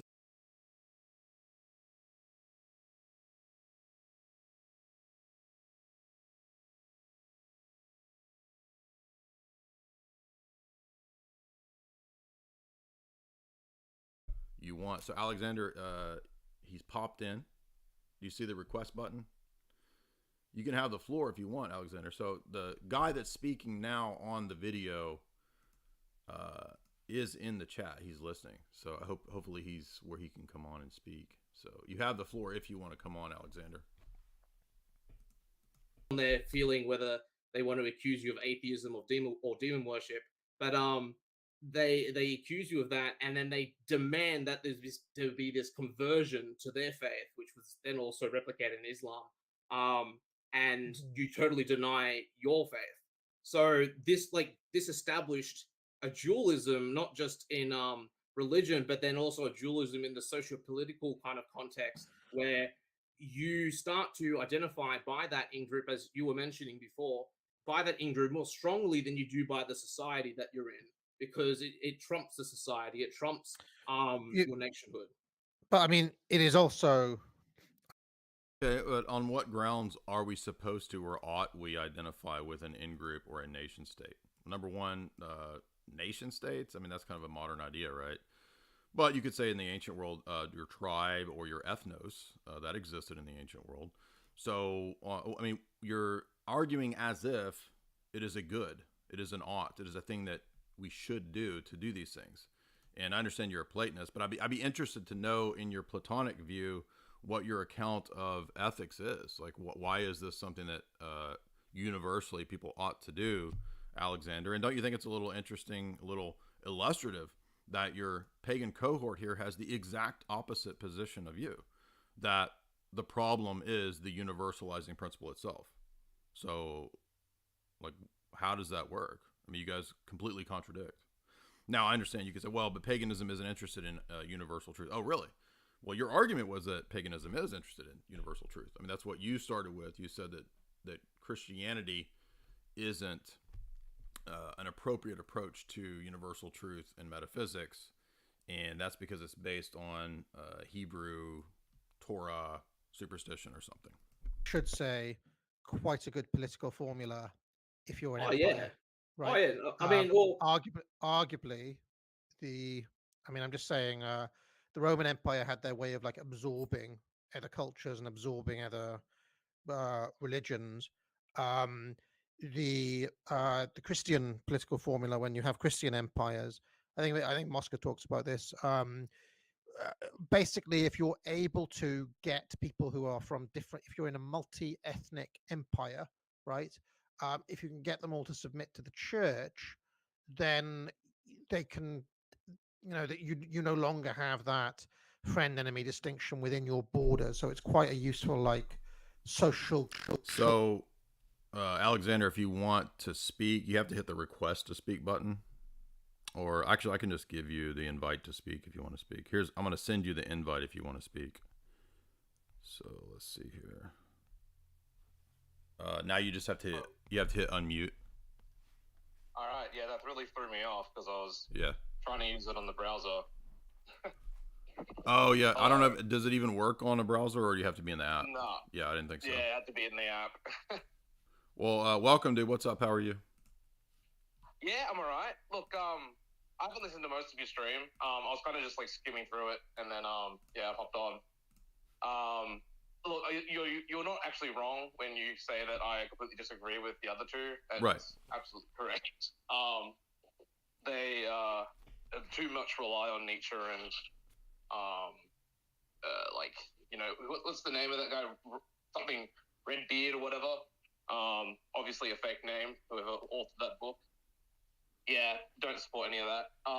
So I suppose that from the perspective of what you were arguing, that there's this conflict of interest. Yeah, and to an extent there is. I don't deny that, and it's kind of disappointing, that stream, in my opinion. I didn't really enjoy it. Well, yeah, you can. Yeah. So you're a bit. Go ahead. It was just, I was probably just to respond to, like, the matter of relativism. Okay. I don't consider myself relativist at all. Right. And I do say later on that I do think that there are superior and inferior religions, and the basis for that is the closeness of that religion towards what is objectively good. And that would be the grounds for why I say that you have the Carthaginians, which were executed for their child sacrifices, because right. the kind of worship they were engaged in, while it does have a position, so to speak, like they're not worshipping nothing, they're worshipping daemons, as they would right. be called, but that was abject to the Romans. Yeah. Essentially, because they have a higher religion. Right. Well, okay, so, and I'll grant you that you're right that the Platonic tradition, Neoplatonists, they would have those takes, they would have those accounts. What I'm curious about would be how you would give, in terms of, debate, logic, and epistemology, a justification for your claims about, the good and basically being the good and this kind of stuff. And you said that there's a scale by which there could, you could sort of judge between these. And you said objectively the good. Yep. How do you know that?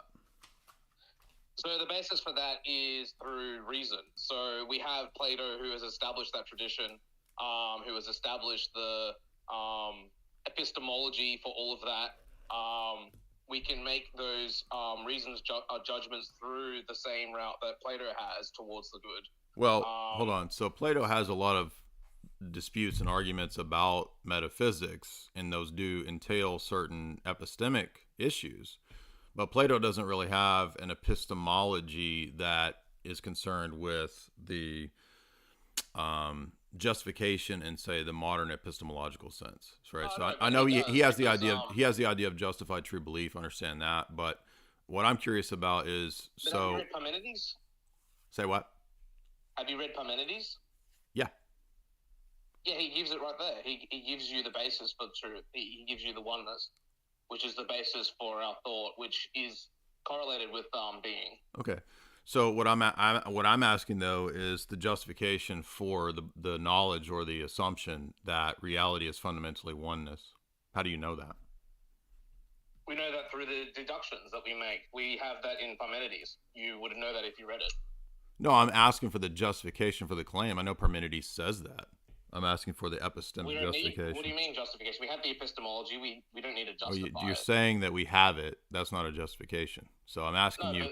I am. You do need a justification. Nonsense. The epistemology is established. I don't know. Do you disagree with the epistemology? Is that what you're saying? I'm asking for, in the modern sense of the term, justification, right? Post-Enlightenment. What that means is to give an account for the assertions or the beliefs. I know you think that, but I'm asking how you know that. So you have to bring it back. Do you disagree with the epistemology? I'm asking about your view. Yeah, I do believe. I mean, I think there are metaphysical principles, but I want to know in your worldview how you justify the beliefs. I believe in God, and I believe that there's a divine existence. I believe that that's great. Is, a right. mind that participates in that divine existence and engages with the ideas. Right? The ideas of God. Yeah, but the question of epistemic justification is different from those questions, and it's prior to all your metaphysical assertions. So I want to know how you can justify your first principles or your claim that reality is fundamentally one. Do you disagree with? I don't need to justify it if we already agree. Well, but I don't agree with your system. So no, I don't believe reality is fundamentally one. So no. Okay, so you disagree with. So, all right. So have you written about Parmenides? Yes, I've had many classes in ancient. I've studied the pre-Socratics, and I've read Plato and Aristotle at length. And I'm asking a question about justification. So all you have to do is give me an account of how you justify the claims. That's it.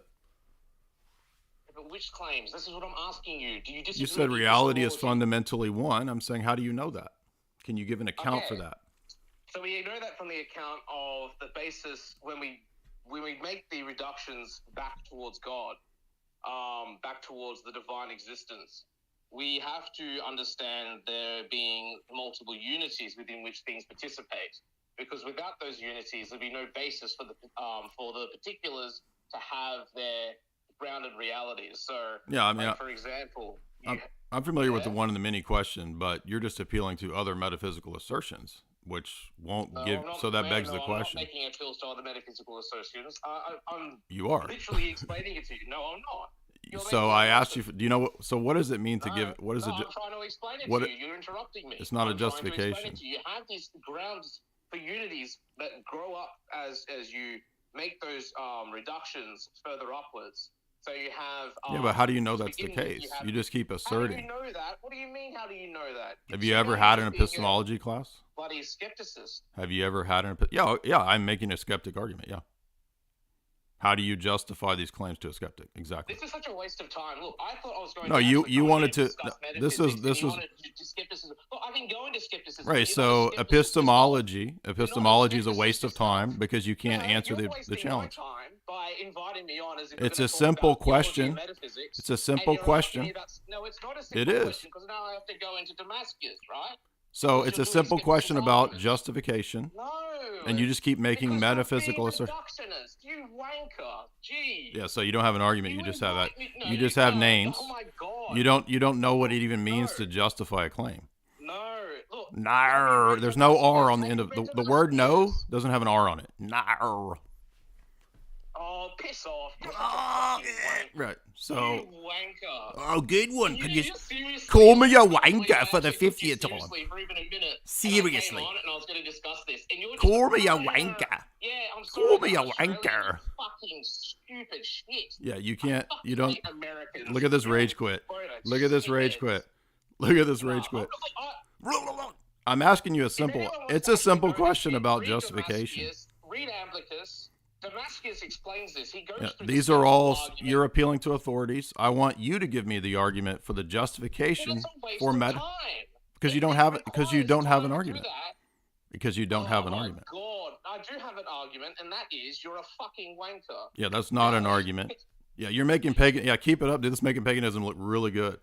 Good job. Well, because no, honestly, if anyone comes and sees this, you know that you are being a wanker. This is a matter of Right, fact, so because you come on, I you focus on invited me to talk about epistemology. theology, metaphysics. I talk. And now you want to talk focus. about You're epistemology spiraling, and, bro. and the rational arguments for that. You're Yeah, basically correct. arguing from an atheistic perspective No. to justify this. No, and I have can to I go can make back an to argument. basics So you on don't this. think I can make an argument without accepting a person's position? You don't think I can ask you Hume's questions? Then you're raging because I'm asking you Hume's agree with questions? me on some basic things by necessity of believing in there being a No, God, if you'd right? ever had an epistemology class, you would know But that you justification agree is a with basic that question. atheistic argumentation. This is a waste of time. I'm not an understand atheist. how So hard it so is. anybody who makes an argument adopts that position. So if I use a Humean argument, I'm an atheist. No, well, You see how I silly that assume is? You believe in God, but evidently you don't because you require me to argue for that. No, I'm just asking for a justification for your basic No, claims. you're requiring me to argue. This is why it's a waste of time. Now I have to argue. No, with it's a waste of essentially time an because you argument don't know saying that you're basic. not an If you'd had atheist. an epistemology class, you would know this is a fundamental question. Any Oh my God. any textbook in epistemology would ask you this question about justifying your foundational maxims and axioms. But this And is you're the saying thing, I don't can't ask you understand that. why I have to You're waste saying my I time can't with ask this. you that. No, it's because I don't expect it from someone who allegedly believes in God. Like Yeah, I that's didn't irrelevant think I'd to have to come on and that's make this- irrelevant. No, it is relevant. No, it's because not. That's the basis for knowledge and understanding. So you're saying that I can't use somebody's argument unless I accept their No, position. look, That's again, retarded. I don't want to waste my time arguing atheistic conversation. Like it's. I'm not an I didn't atheist. come on here to do It's that. an argument that I think your position should be skeptic, right? You should be led to skepticism if you were consistent. So that's my argument. That's why I'm asking the Humean challenge. Right. Okay. So, again, this comes back to Damascus. Okay, how does citing an And, authority give me a justification for your first principles? Well, fuck you. I was Yeah, about to exactly argue, right. and So this no interrupted no me. argument. So this is all he can do. This is all he can do. Look at this guy. Like, what the Yeah, let me talk. Look at that meltdown, bro. That's gold right there. So he's ready to hop on. He's ready to have the conversation. I let him make any argument he wants. I'm asking a simple question. It's the question I ask in every debate. And everybody here who has heard me debate has heard this question probably 100 times, right? And so you saying Damascus and you saying Parmenides, none of those things count as epistemic justification. I know you like those guys. That's really cool. Neat. You like pre-Socratic philosophers. Awesome, bro. Now let's move into the issue of giving a justification for our first principles, because I'm not a foundationalist, and everybody in the ancient world, right, and medieval world, they had basically a foundationalist epistemology, and they did metaphysics first, right? Yeah, I blocked you because you're just cussing at me, dude. You're spiraling and you're raging. You could have all of the time that you wanted to have made your arguments and not lose your cool, right?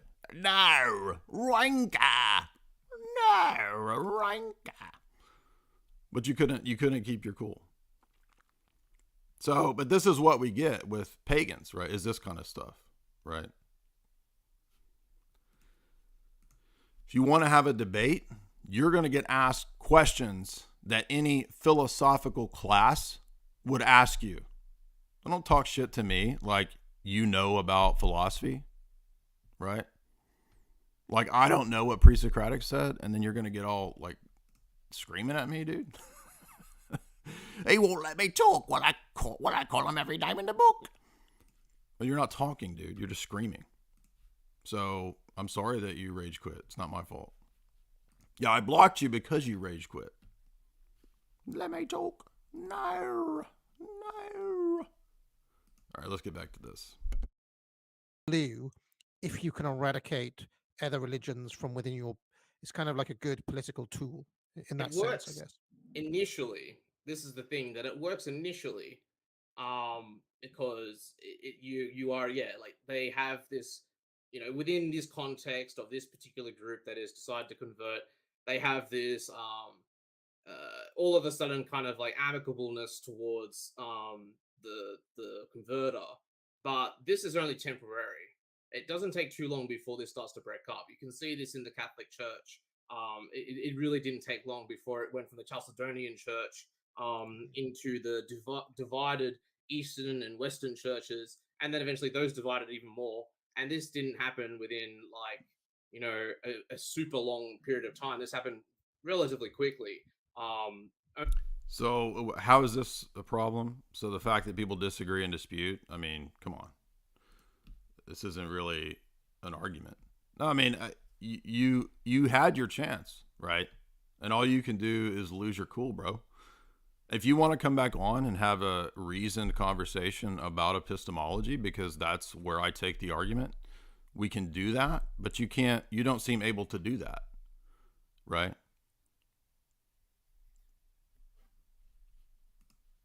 Like 600 years or so after Jesus' death.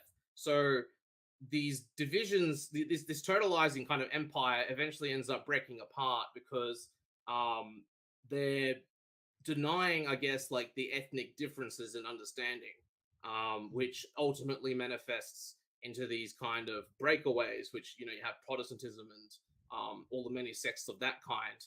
And then, you have the differences in Catholicism that broke up into schisms and so forth.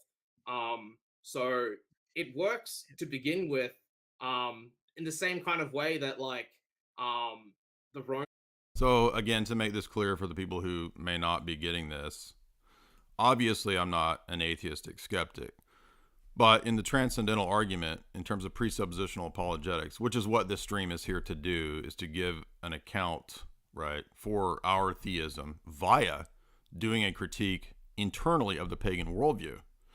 I'm going to come and critique the arguments that are presented in various ways. Now, we could have done a metaphysics-based argument, right? We give the metaphysical argument for God, for the Trinity all the time. But I wanted to focus on epistemology because one of the big issues at root here is that the ancient and medieval world did their metaphysics before epistemology, and they just thought that was a given. And one of the paradigm shifts that we get in modern philosophy after the Enlightenment is that the Enlightenment philosophers, whatever you think of them, they begin to question that. Hey, wait a minute. Actually, your knowledge claims, your account of knowledge comes prior to what you think you know about metaphysics. So the metaphysics of the external world, what exists, what doesn't, the origin of the world, history, all that stuff, that's actually based on a prior assumption of how we have an account of knowledge. Because if you're going to say that the world is this or that, I mean, it kind of assumes that you know the world, right? You have a knowledge basis in some way that you can give an account for, right? So after Descartes, for example, you get a shift in epistemology. And it doesn't mean that metaphysics is false. It doesn't mean that if I were to critique Plato Plato with Aristotle's critique, does that mean that I'm an Aristotelian? Does this guy literally can't understand that I'm using an argument without accepting that person's worldview position? I mean, this is the history of philosophy, is using people's arguments to see if they're good or bad. Doesn't mean or necessitate that you accept their entire position. And in fact, my argument is that if I were to go down the pagan worldview line of reasoning, I would be an atheist. I would be a skeptic. In fact, I would argue that the whole history of the West evidences this, and that David Hume is just the outworking of the Hellenic mindset, right? Humean skepticism is just the end result of Hellenic philosophy, bad philosophy. That's our position. So, of course, I'm going to ask epistemic questions. I mean, you're making these metaphysical claims. I'm the philosopher. You can't tell me I can't ask you those questions and rage quit and cuss me out like an idiot. I mean, I'm sorry, but that's how debates work, dude. Debates are where you get interrogated. Your position's interrogated. The other person's position is interrogated. I would have been happy to let you interrogate me on the opposing position. I mean, we've done dozens of public debates. I don't have any problem being in the interrogation chair. But what we don't do is let the person get away with bad arguments, right? So that's why I kept calling it back, because when I hear him saying, well, we all know fundamental reality is one. This is what the pre-Socratics teach. Well, number one, okay, but so what? Who cares what the pre-Socratics teach? What is the argument for why we should accept that all reality is fundamentally one? Okay, so that was his metaphysical presupposition. And I'm just simply saying, okay, I want to know how you know that your metaphysical presupposition is the case. And then that made him really mad, because he kept saying, well, because I can go to the one and the many, and I can go to grounding the particulars in the one. And I'm like, well, wait a minute. That's not giving me a justification for how you have knowledge at all. That's what I'm asking you. What's your epistemic principle for knowing these metaphysical things are true? I mean, don't you agree with me that we ought to have good reasons for why we believe what we believe? And that's why we do justification. That's why there's epistemology. It's not just a matter of any old reason. It's a matter of giving good reasons for why we believe what we believe. So, of course, I'm going to ask you epistemology questions. It's ridiculous. Like, I can't ask that. Who try to Romanize different cultures, their attempts with the Germans didn't work very well. And that's because initially it seems to have worked. Initially, there's this success. But unless that continues, and unless you do it the way that Kaiser, or Caesar as he's normally pronounced, unless you do it the way that he did in Gaul, which was to basically really knock out their cultural institutions and really start Romanizing the populace, you don't really get the same success, even though there seems to be an adoption. So I would argue that there isn't as much success as thought, because I believe that Constantine's conversion to Christianity was a very cynical one that was built upon this belief that he could unify the empire underneath this religion.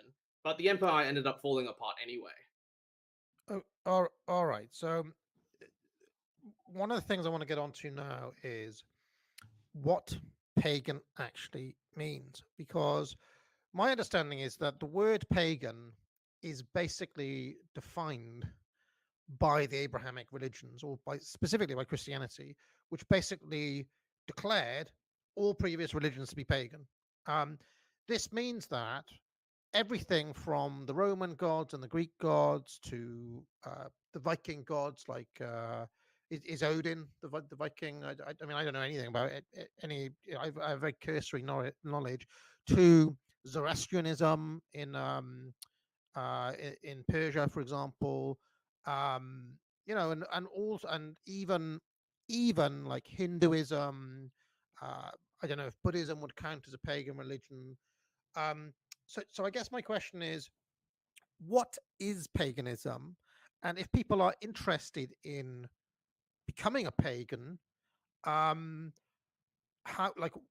there's obviously many different. Yeah, this is where it's going to get good, right? This is the key issue. Well, what even is paganism, right? And I pointed out in my video, there's no pagan tradition. there's as many pagan traditions as there are pagans. And so that's the point here, though, is that they want us to accept a thing that is not a thing, right? Is it the witch coven down the road? Well, Wicca comes out of Crowleyanism. It was invented by Gerald Gardner, who reconstructed and created his own religion. And I mean, and they're going to, that's not the real paganism. That's not the real. Okay, what's the real authentic paganism? You see. Oh, it's not the witches down the road. They're the feminists. No, it's not them. Well, who is it? Oh, it's the Nordic barbarian Vikings. Oh, really? Or is it the Imperial Rome paganism? You see. Which one is it? Varieties out there. So what should guide you? And before I hand over to you, Frody, I've been reading Batman comics recently because soon I'm going to do a Batman month on my Deepest Law show, which happens on Mondays.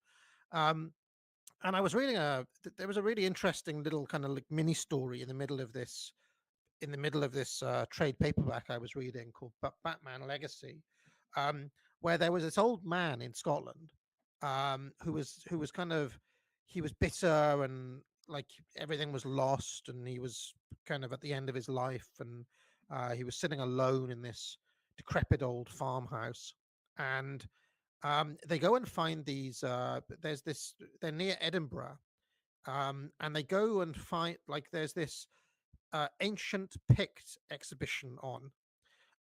And there's these group of academics who reminded me a lot of Survive the Jive, to believe it or not, who were yeah. Thank you for reminding me of that. We was Vikings. That's my old joke, dude. We were making that joke on Boiler Room. We was Vikings. That's funny. Studying the Picts, and they were, the comic was saying, well, even though they were called barbarians by the Romans and others, the Picts actually had a really deep and sophisticated culture. They had a very well developed religion, and basically, at the end of this story, they go and visit this old man to try to revive his inner spirit through kind of awakening the ancient Pict in him. Okay, and I thought this was an interesting story because if I understand paganism correctly, it is not just some sort of pick and mix thing where it's like a shop and all of the different religions are there and you get to kind of go and choose. It's like, well, no, if you're Scottish, you should look into there. Yeah. So here we get the odds, right? And this is the immediate problem that this position is in, is because paganism fundamentally, which academic agent is correct, is going to be about your upbringing and your ancestors, right? But the problem is that when we start saying that everyone ought to follow their ancestors, we're immediately in that normativity problem, which according to Frodo, he said that that's the root of the problem, saying that there's universal principles that bind everybody, and that that's somehow a Abrahamic Christian, subversion tool. Literally what social justice warriors say, right? Remember that. And let's see what he says. And then after this, we're going to skip to my super chats, which he didn't answer, which nail this whole point. And watch, he'll like fumble around when the super chat gets asked. And then when my second super chat gets asked, he doesn't even respond. He doesn't get to. So let's see how he answers this. And then we'll go to my super chats, and then we will close this stream, because this was a lot of fun. We're coming, I think, to about 2.5 hours. And I'll take super chats, and also if people are pagans in the chat, if they want to come on and discuss, you're welcome to. I mean, if you want to just cuss me out, it's just a waste of time. It doesn't do anything, right? So this is what your ancestors were. So like Frodo, you're a Scandinavian, and presumably your kind of strand of paganism is actually particular to your home. Am I understanding that correctly, or is it not that? Yeah, no, it's true. And the use of the term paganism, I mean, of course, back in the day, before Christianity, people didn't have a word for it, for the very obvious reason that they didn't need it because it was taken for granted. It's sort of like when progressives today say, define man, define woman, define who's white. Well, I mean, in normal times, you don't have a need to define the things that you take for granted. So that's why they didn't have an overall name for it. So people can call it all kinds of things. Some people call it Asatru. Some other people call it paganism, Odinism. People can call it all kinds of things. And it's true what you say, that both the terms pagan and heathen are Christian terms. They're pejorative terms about the others. And both of the terms are connected to the fact that, about people living on the countryside. Of course, it's Christianity was the progressive, urban, modern religion, and they took a dim view of people from the countryside who kept to the old-fashioned ways, and they were called pagans, essentially. Yeah, again, fundamental ignorance of history. On what basis does he claim that Christianity is fundamentally a city religion? I mean, Paul's missionary journeys, right? He did 3 missionary journeys all over the place, including rural areas, metropolitan areas. So the idea that Christianity is somehow fundamentally a metropolitan, weird city religion, I have no idea where he's getting this. And so, yeah, it is originally a pejorative term, but I kind of like it. I kind of like the term pagan, and I like the countryside over the city, and I like the old-fashioned over the modern and progressive and universal. So I mean, that's, yeah. Sorry, Freddie. Would you agree, though, that has the highest quality? I must skip ahead to my super videos chat on now. YouTube that you could Kinds of So I can sentiments. find I it. should add one thing, and that is I was talking to a friend of mine who Christian, and that's Hopefully I can find it. mixed societies, I guess, depending on how. Hegel says Christianity contains both cyclical and linear. Unfortunately, Christianity. so that's my point with saying that you can't just take Christianity and just swap the details in Christianity, and then you end up with another religion, or you end up with paganism or whatever. It's a completely different framework of thinking, and that's why you can't just start with Christianity and then just change one little thing here and there and end up with another religion, because it's you have to think in a different framework. It's very difficult to explain like this, but that's essentially it. It doesn't work the same way. he will come on that. So reading the accounts of the old gods feels like I think it's meeting around in old here. friends. So you might as well do it in the next week. There are tons of Christians who are friends of mine who could easily do a response to this. Charlemagne says the explanations of pagan beliefs were very unsatisfying. Can anyone provide a clearer answer? For example, if you want to know what a Catholic believes, read the Nicene Creed. It is short and direct. okay, I think my question is after that. That's the weird thing. You can learn a set of values. The Andrew Marvell stream is the first. We know it was daughter man. Okay. Well, okay. Well, Straight in with WrestleMania. This will simmer for a while, and maybe sometime down the road there'll be some like massive pagan versus Christianity blood sports event or something. But you have to build the heat first. Dyer says, here we go. How is a relativistic ethic paganism a defense against relativism, that is liberalism? Anyone want to answer that? The answer against go ahead. a tribalism of the left variety, of a woke intersectional variety, is tribalism of your own. Yeah, totally not even approaching an answer. So my specific question was, how is a relativistic philosophy of paganism, which is, I'm talking about epistemology, right, which I will specify in the next super chat, by the way. How is that a bulwark against the liberalism that you want to combat, when liberalism itself is born out of the relativistic ethos? That's the question. I will super specify the question in the next super chat, as you see. I mean, yeah. Well, you want to have go, Freddie? Was the question that Watch the.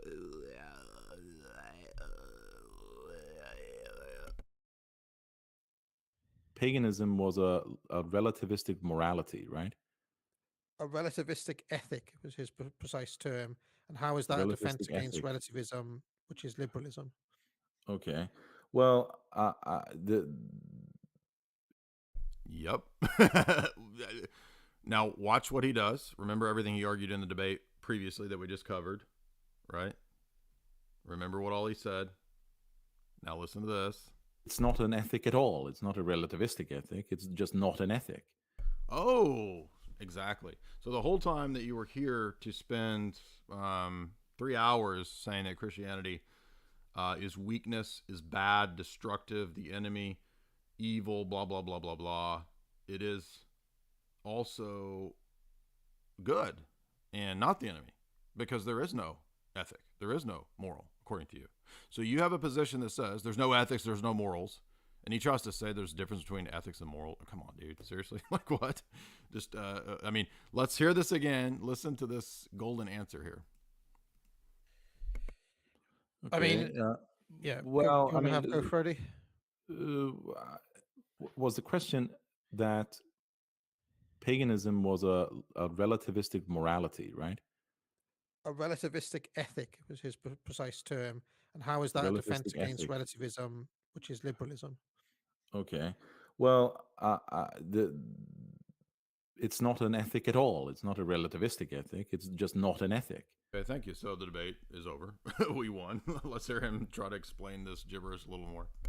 It's like if you say that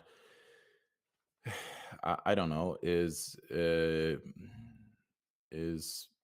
well, there's two different domains, right? Morality and what? Well, it's like two different domains, right? Morality. What? No. Pretty simple question. Okay. Well, it's not an ethic at all. It's not a relativistic ethic. It's just not an ethic.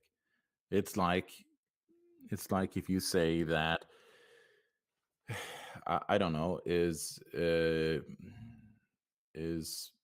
well, there's two different domains, right? Morality and religion and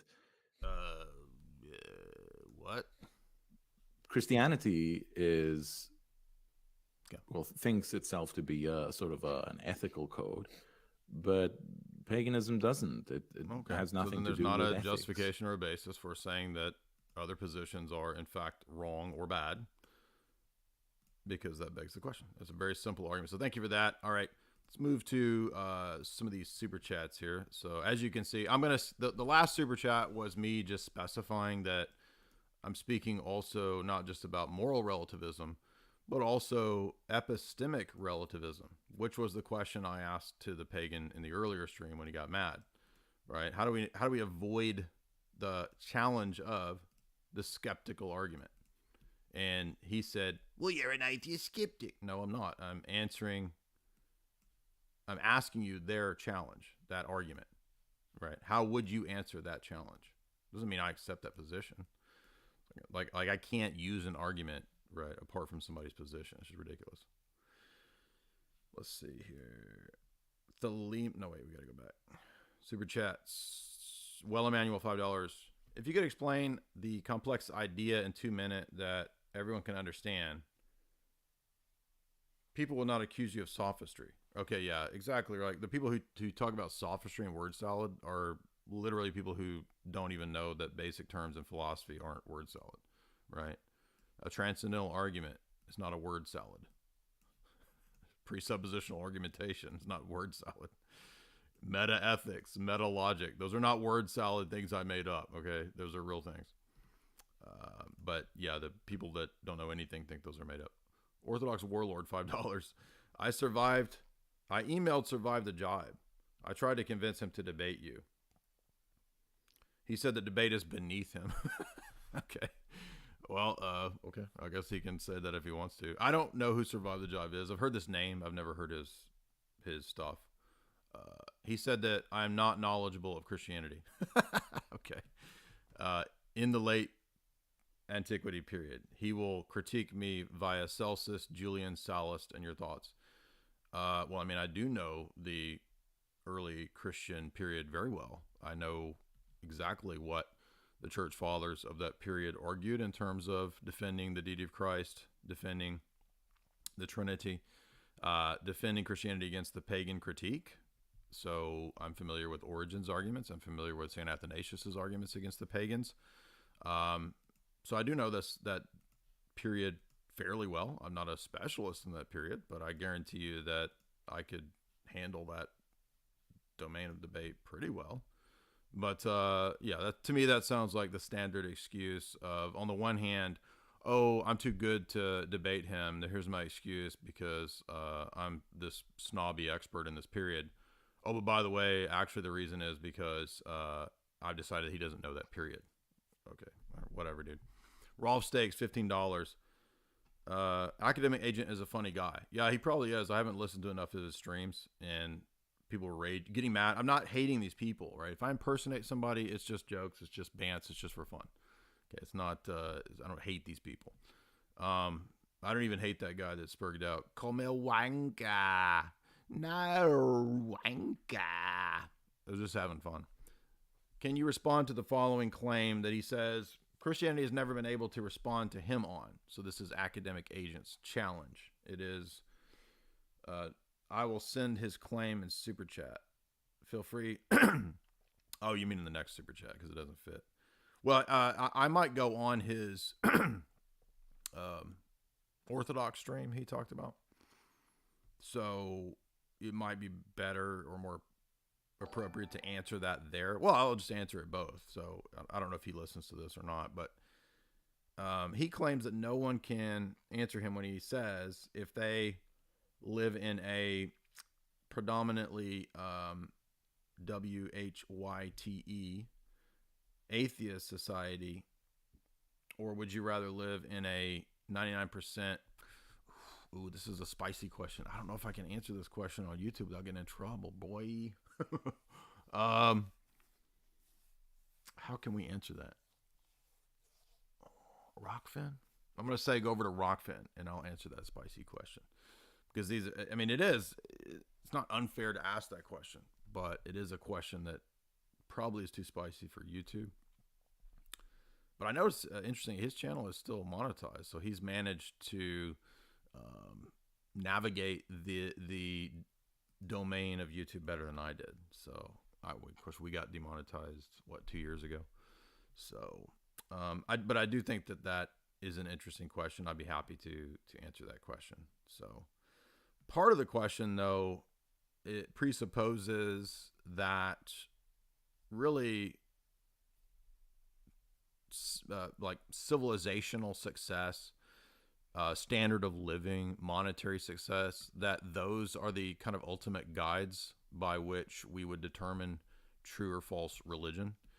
And I think that those things are important, but they really can't be guides to truth or falsity of religions or higher transcendent principles or values, right? I mean, you could conceivably have a society that is, in one sense, monetarily successful, but extremely wicked and destructive in other ways, right?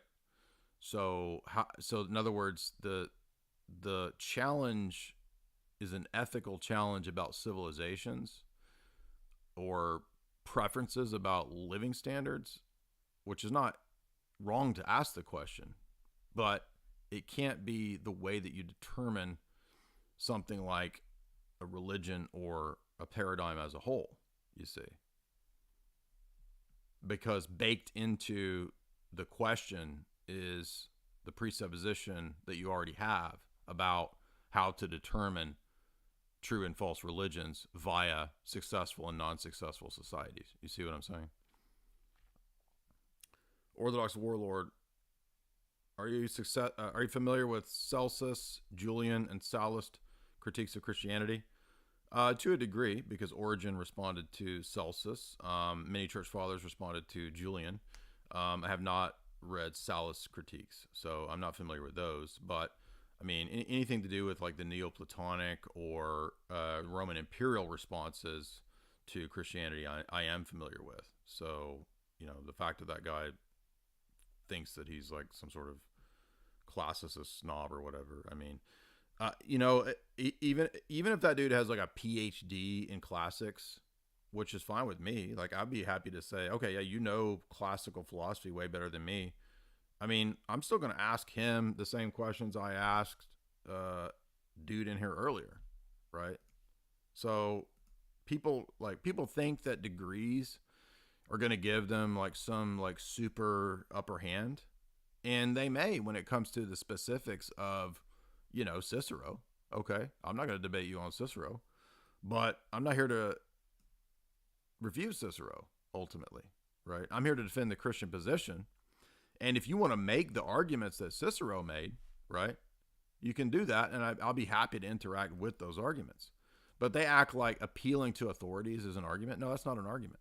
Okay, that's a fallacy, right? If you think that appealing to the authority makes it true or false, that's the fallacy. You can appeal to authorities to bolster your case. That's not a fallacy. Everybody does that, right? That happens in the courtroom.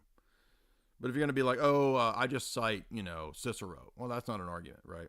And that's that dude that spurred out in here a minute ago. He was like, well, I just cite Parmenides. Okay, but citing Parmenides is an argument. If you want to make Parmenides' argument about how you know that all reality is one, I know he believes that. Like, I haven't had a pre-Socratic class. Come on, dude. But my question is different. It's the justification for claiming that, you see. And so I don't care if you're a classicist, who is the smartest classicist in the world, right? You're going to be subject to the same critique that I would make of anybody. And you're not in a privileged position because you're a classicist. Like as if that's going to give you some epistemically privileged position on justification. I mean, you understand that the ancient medieval world didn't talk about justification, really? I mean, they did, in the sense of Plato talks about justified true belief, but they don't answer the Enlightenment questions. And they're not bad questions because they're from Enlightenment philosophers. So notice that this argument, right? This guy wants to pull arguments from Cicero, Julian, and Sallust. Okay. And I can pull an argument from David Hume. If you pull an argument from Cicero, does that mean you adopt Cicero's philosophy? Of course not. You see how silly this is? These people are childish. Rolf Stakes again. Lastly, Academic Agent says that Christianity, all the Christian leadership, the Pope, the Archbishop of Canterbury, Constantinople, say the same thing, and they promote all of the bad agendas. No, they don't. So the Patriarch of Constantinople is not the head of the Orthodox Church. He's not the Pope of the Orthodox Church. Okay. He's a bishop. So people don't understand. They think of Orthodoxy like it's some sort of Roman Catholic thing. All of the bishops are equal. It's a decentralized church. So people don't realize this. So no, I would argue that although there are many bishops who are corrupt and do go along with this agenda, no, right now the whole world is calling out Kirill, right? So there's a schism between Moscow and Constantinople. So just on that alone, it's obvious that they're not all saying the same thing. So we can't pick one church leader as the representative unless it's the Roman Catholic system, because that's a unique system where everything hinges on that dude, right? The Roman Catholic system, it all hinges on Frank.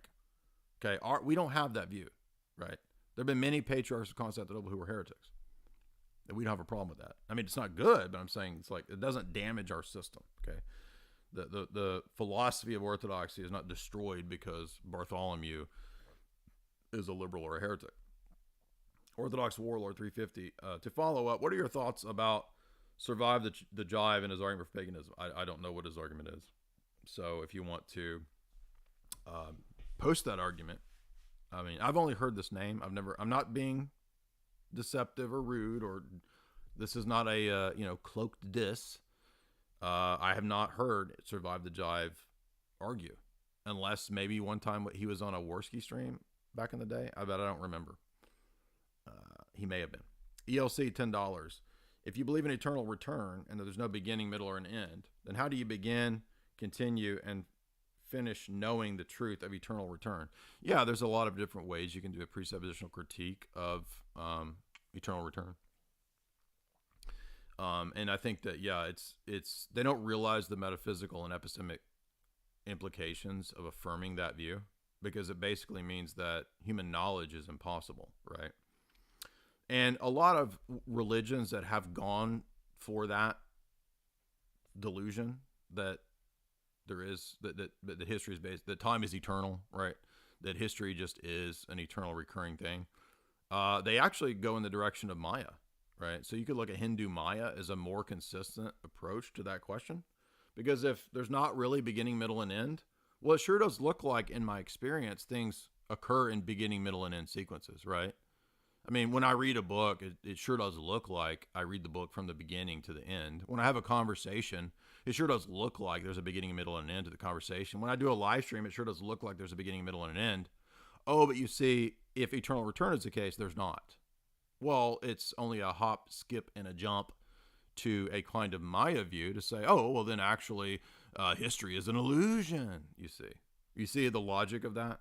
Yeah, exactly. That's where it should lead. Well, if history is an illusion, then there's no possibility of knowledge, because your coming to know history as an illusion is also part of the illusion, and thus the system is self-refuting at a fundamental level. Diet Soda Light, $5. Can you do Paul Washer singing, I don't know that Kid Rock song, Bow to Daba? Dude, I don't know any Kid Rock songs.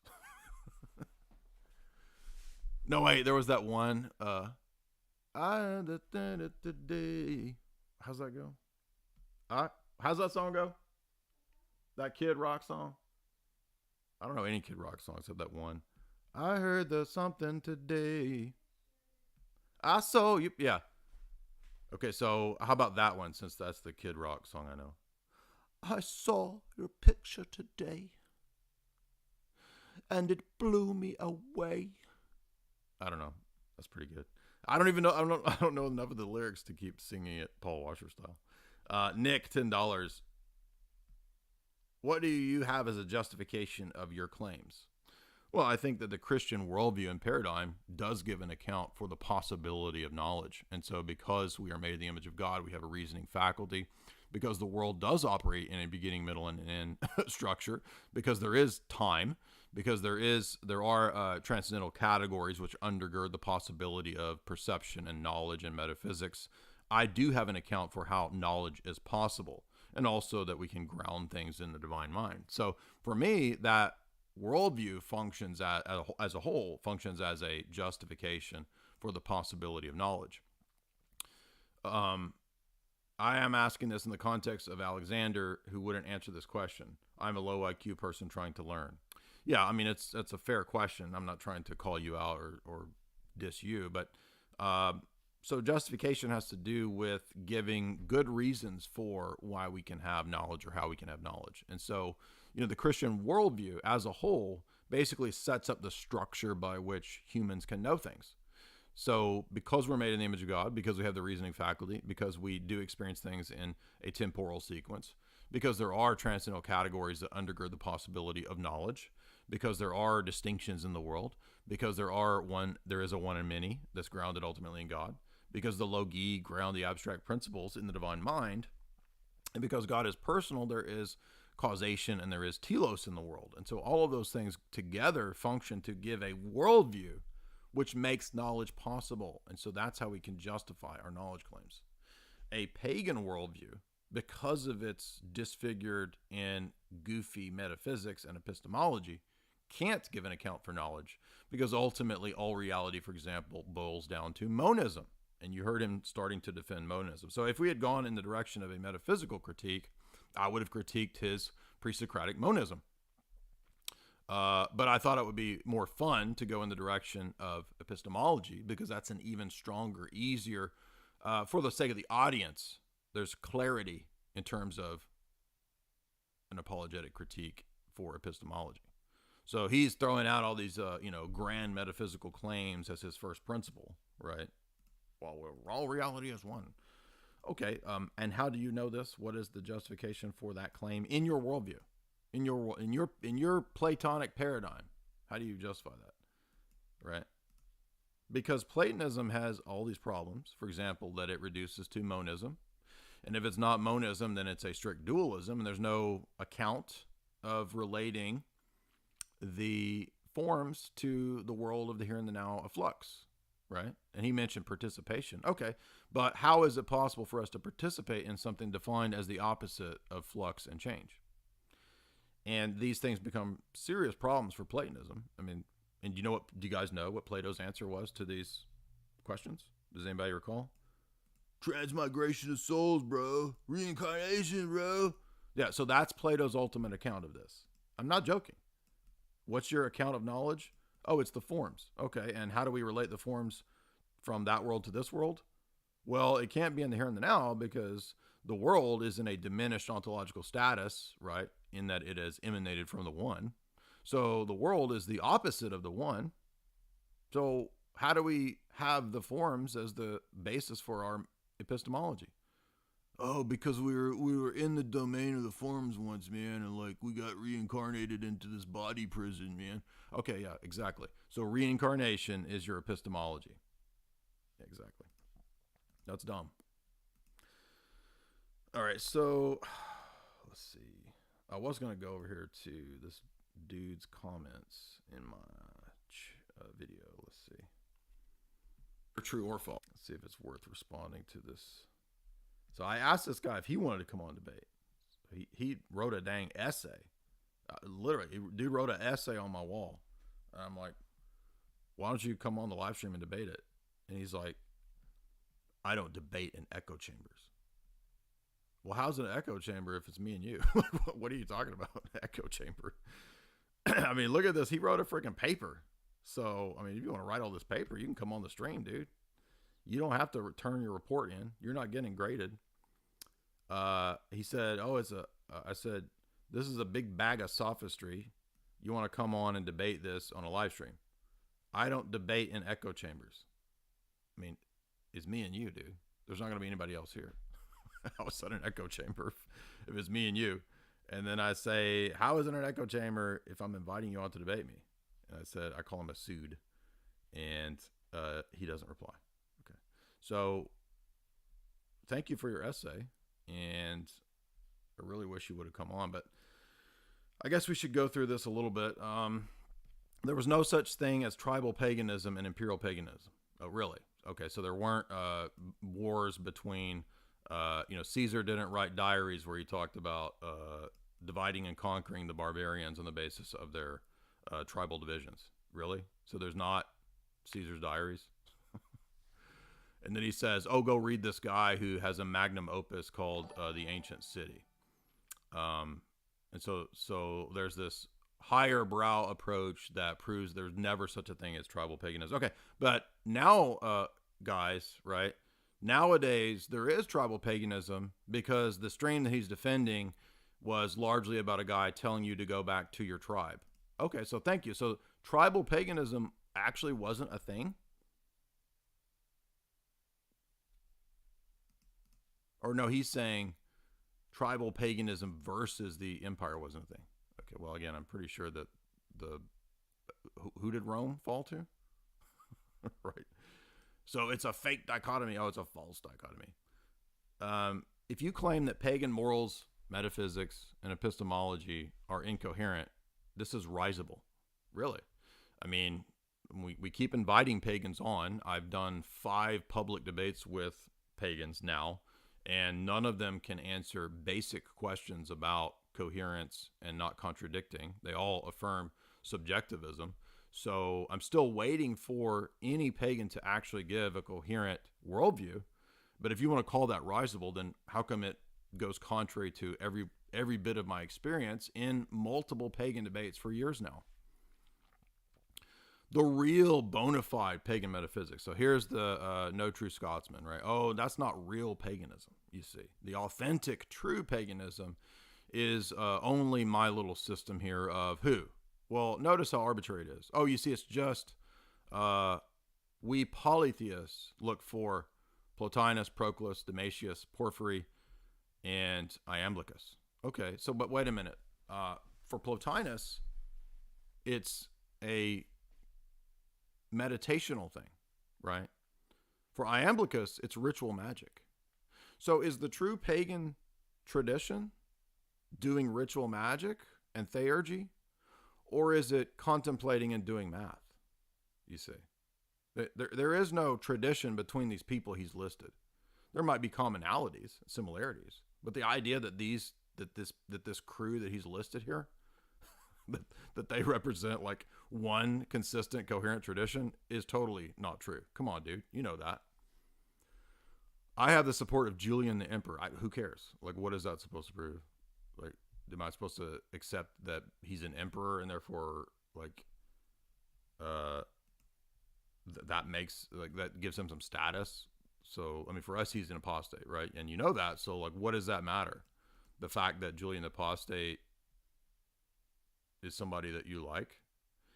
But I mean, this guy's being dishonest because he knows that there's not a consistent pagan tradition. He's acting like there is. There's not. I don't care that you have the support of Julian. Real pagan metaphysics is best viewed as being inherited by the Renaissance occultists. Okay, really, like a bunch of the con men like Cornelius Agrippa or Francis Barrett, who rips off Cornelius Agrippa.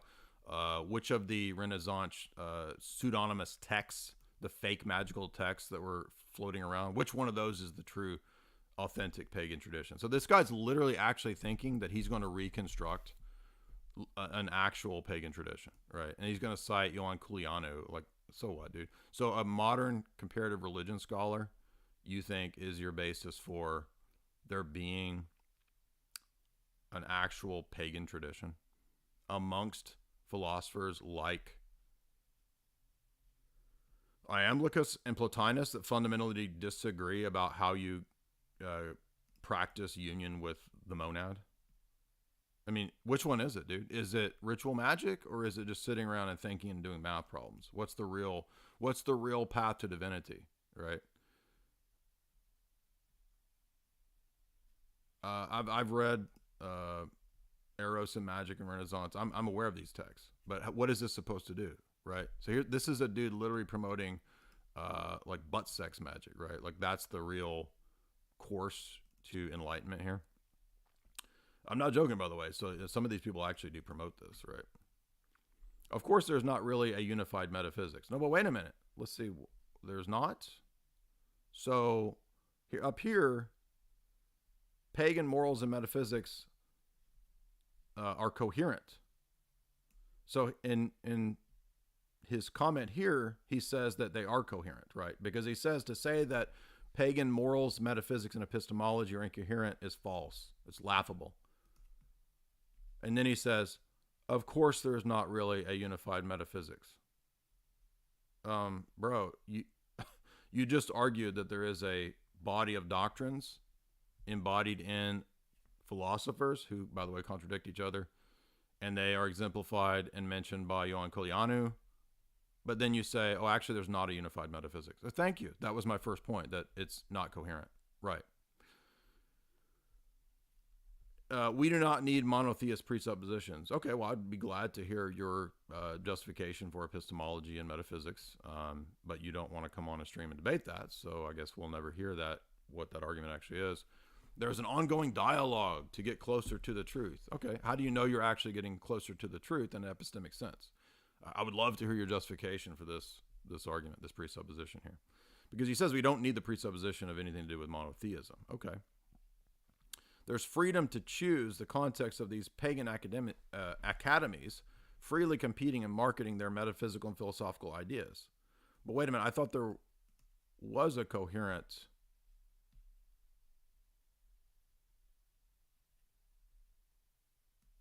metaphysic of paganism. So is there or isn't there? This guy keeps contradicting himself. Reconstructed tradition that is always in flux, right? So I made the argument that there's not actually a pagan tradition. It's one that's constantly in flux. Of course it's always in flux, Jay. Heraclitus says so. I mean, really, dude? You just made a universal truth claim that your tradition is always in flux. And if that's the case, then this proposition must also be in flux. Exactly. So this guy just literally refuted himself within 3 comments, right? I don't think so this guy, you notice the pattern of these people? They will dive into these texts, these mystical texts. We didn't have to, that's enough to refute this stupid shit. I mean, these people will dive into these texts and think in delusion that they're like gaining all this metaphysical insight, and they're going to cite all these texts and all these books. By the way, I've read most of these texts, most of these books he's citing. And they can't do fundamental consistency. They can't make a fundamental argument that doesn't contradict. He's literally going to tell me that there's no unifying metaphysic, there's no unifying concrete principle, and that is a unifying metaphysical principle. I mean, that's how silly these people are, right? This is ridiculous. So you want my argument that refutes everything you just said? It's that right there. It's that right there.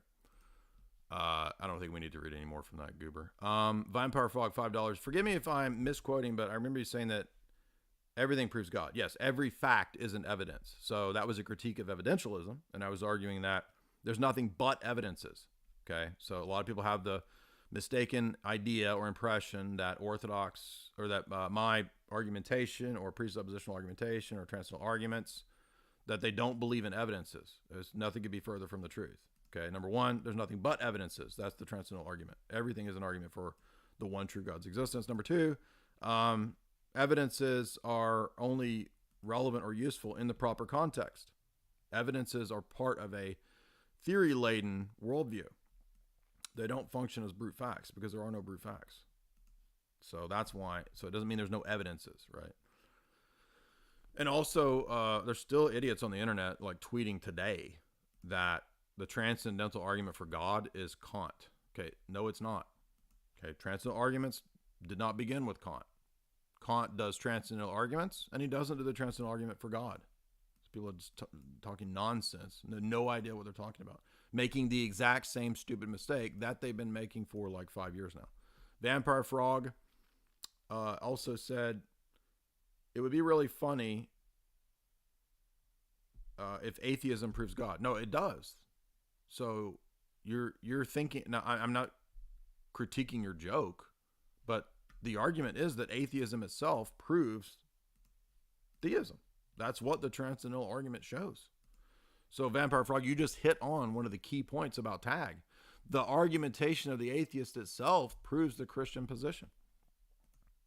And by extension, the pagan too. Because I mean, paganism is basically just a version of atheism. Do heresies prove orthodoxy? Yeah, ultimately. Yeah, I think you could extend the argument to that. So I want to remind you guys too, I do have edgier exclusive content over on Rockfin. You can subscribe to that link right there in on Rockfin. We do have some people in the chat. I don't know if there's people who want to come on and speak. If they want to, they can. I'm happy to keep going. Everybody loves these kind of like lengthy debate streams. I don't know if anybody's going to debate. We had a golden debate earlier. That was some, I don't know what to call it. It was definitely something. If you would like to speak, you have to hit the request to speak button, and I will bring you on. Let's see here. Anybody? No, doesn't look like anybody. Now, somebody was saying they wanted to speak a minute ago because I saw the thing keep popping up. Just hit request to speak, and you can come on if you'd like to speak. You can make an argument. You can debate me. You could be a debate bro. I will let you have the floor. You can make whatever arguments you want. Samuel, what's up, dude? Hey, Jay, can you hear me? Mm-hmm.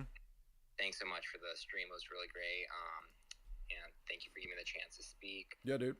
So basically, when it comes to paganism, my point is that I feel like, say you read like certain pagan texts, like the Iliad, for instance, it gives you a holistic approach to dealing with, say, like your own emotions, for instance, and it kind of like gives you a framework, a narrative structure that makes you understand where your emotions are coming from, and so I find that to be interesting in some way, and so there's value to paganism. Sure, yeah. I mean, I had classes on Iliad and Odyssey in college, right? And they would exegete the text like that, you know, these are kind of like moral messages that help you to, you know, practice certain virtues and eschew certain vices. So, yeah, I think that's valid reading. Thank you. Yeah. Good points. Yeah, I mean, classical education is something that the Christian tradition was all for. Many church fathers were classically educated, St. Basil, St. Photius. So learning the classics is necessary to education. There's nothing wrong with it. It's not necessary in the sense of like you have to, but if you want to be an educated person, it's good.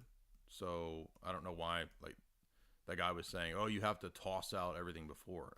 No, I mean, there are plenty of, again, academic, scholastic church fathers and theologians. So it's just simply not the case. All right, well, let's see. Here's another Death. We got Death himself, right? Whoa, Death. Bill and Ted. Death from Bill and Ted is here. What's up, Death? Just unmute, dude.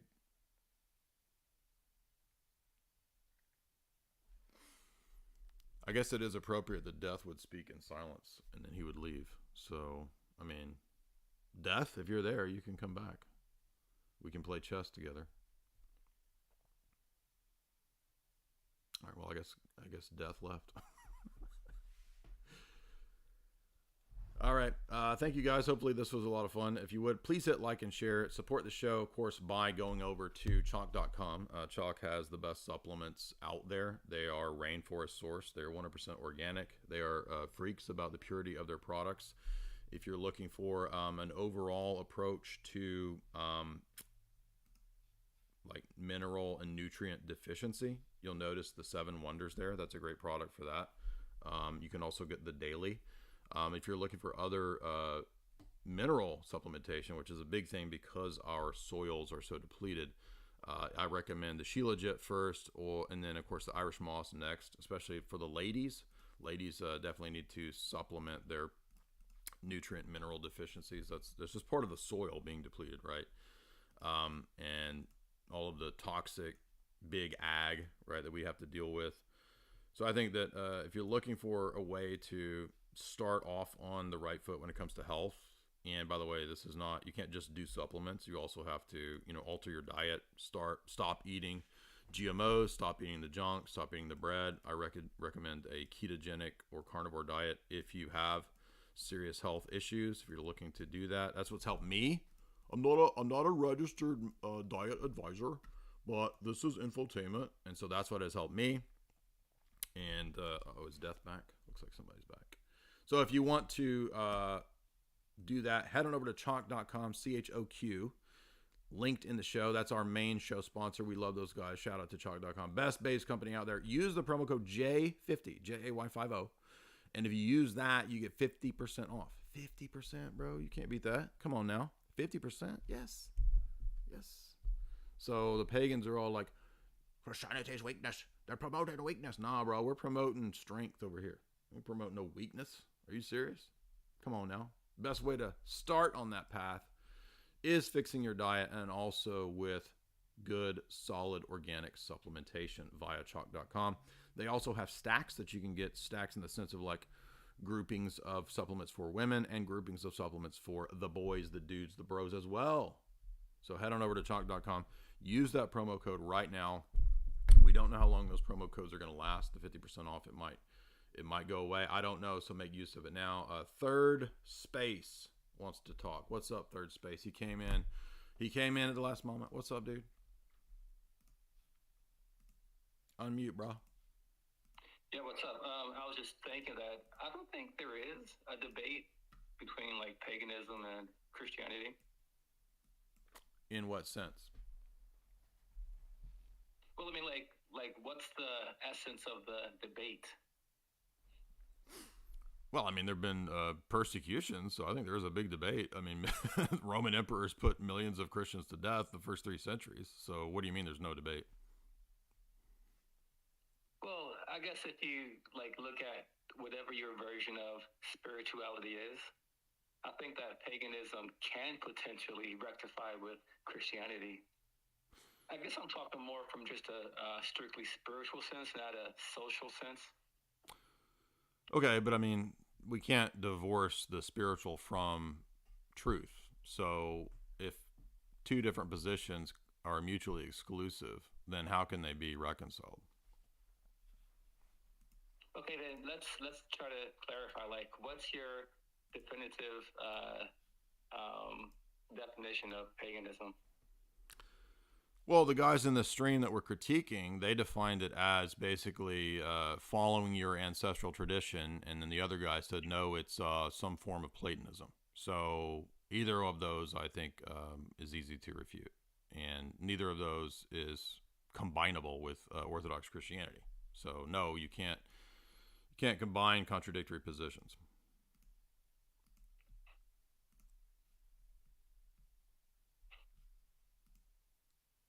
Are you there?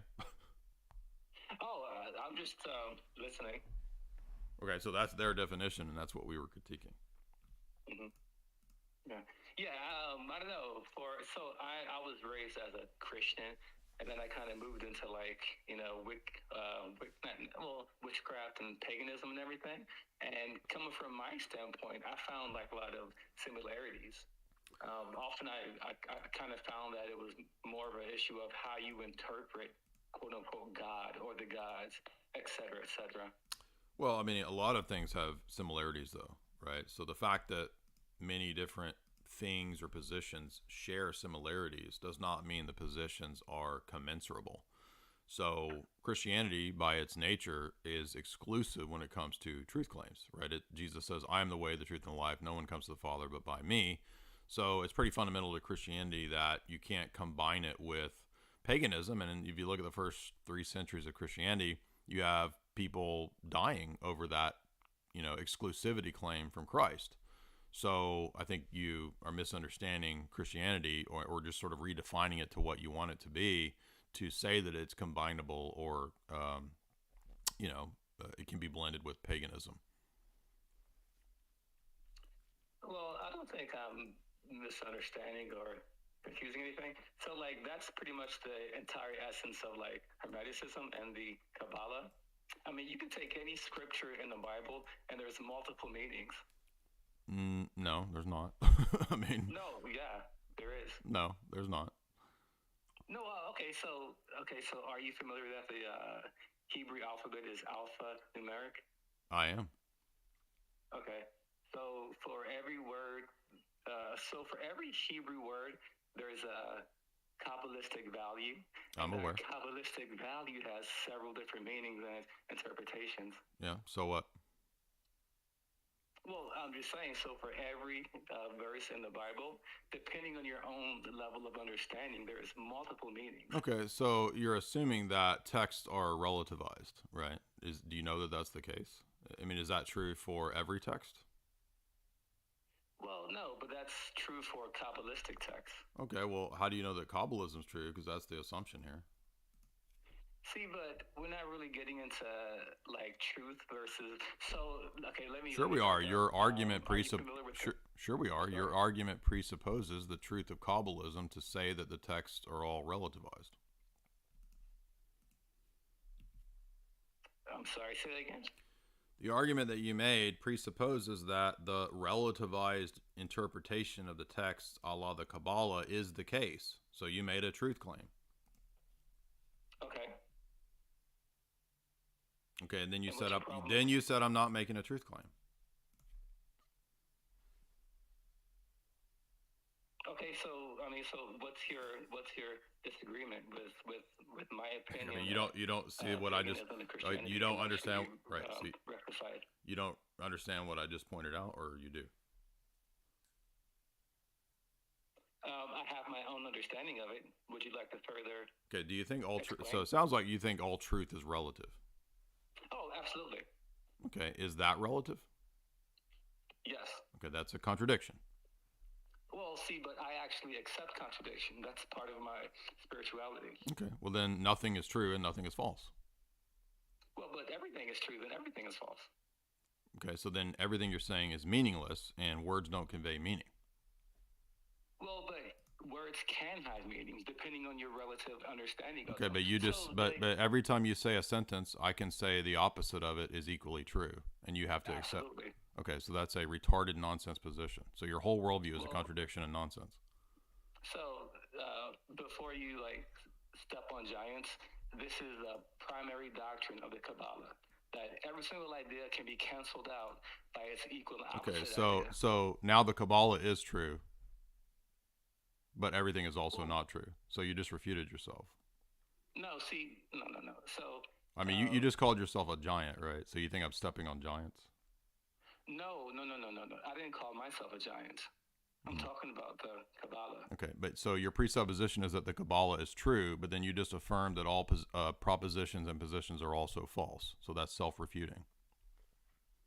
Okay, so if you understand Kabbalah is a process to get to the truth. I actually know what I know what it is. I have a whole shelf on it, so I'm well aware. I have some of the top Kabbalists of the 20th century, like Gershom Scholem, on my shelf right now. I've read his texts, and I'm telling you that it's gibberish. It's gobbledygook, and I'm showing you philosophically, epistemically, that it's gobbledygook by the fact that it's a fundamental contradiction.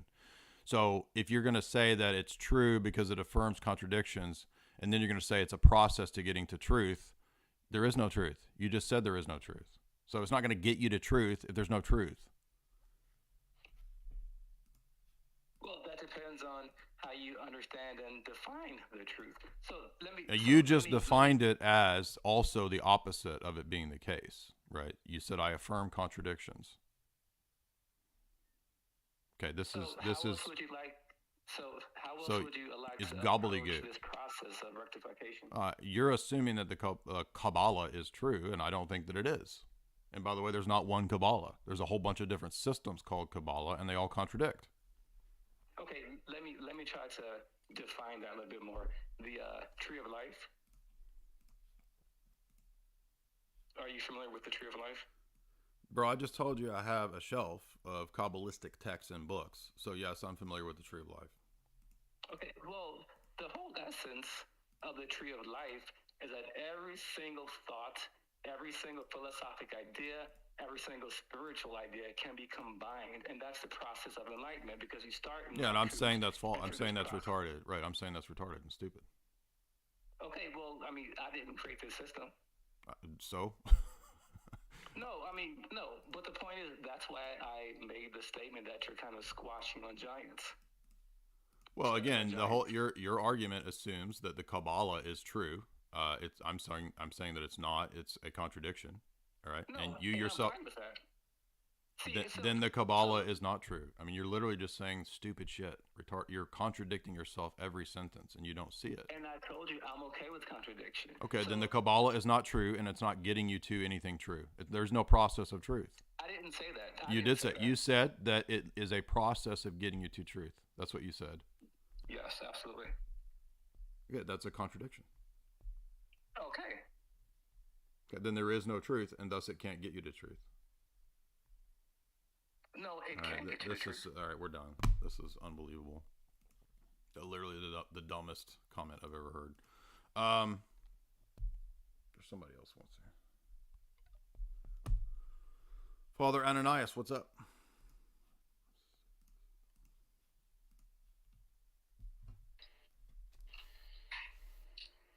It's always the same thing with these guys. I mean, yeah, you can't. Delusion is delusion, right? Here are my truth claims. Here's my position. By the way, my position is also false, and there are no truth claims. I mean, it's like, okay, then there is no such thing as debate. Why are you debating me? It's not possible. Yeah, why are you wasting all this time? And they really think, like, well, if I embrace contradiction and retardedness, then I got out of your trap. You can't trap me because I accept contradictions. Ha ha. It's like a playground, right? Like people like kids on the playground, like And that's your analogy too. Like you made the analogy too. It's like making up the rules on the playground with a bunch of kids. Like, no, in my game you can make contradictions. Huh? I got you, huh? Times infinity.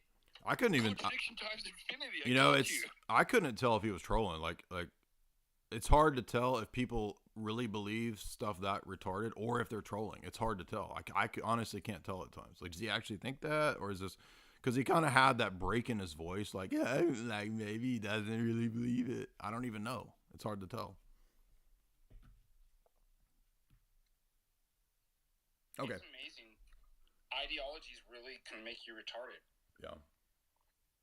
So Afro wants to speak. What's up, Afro?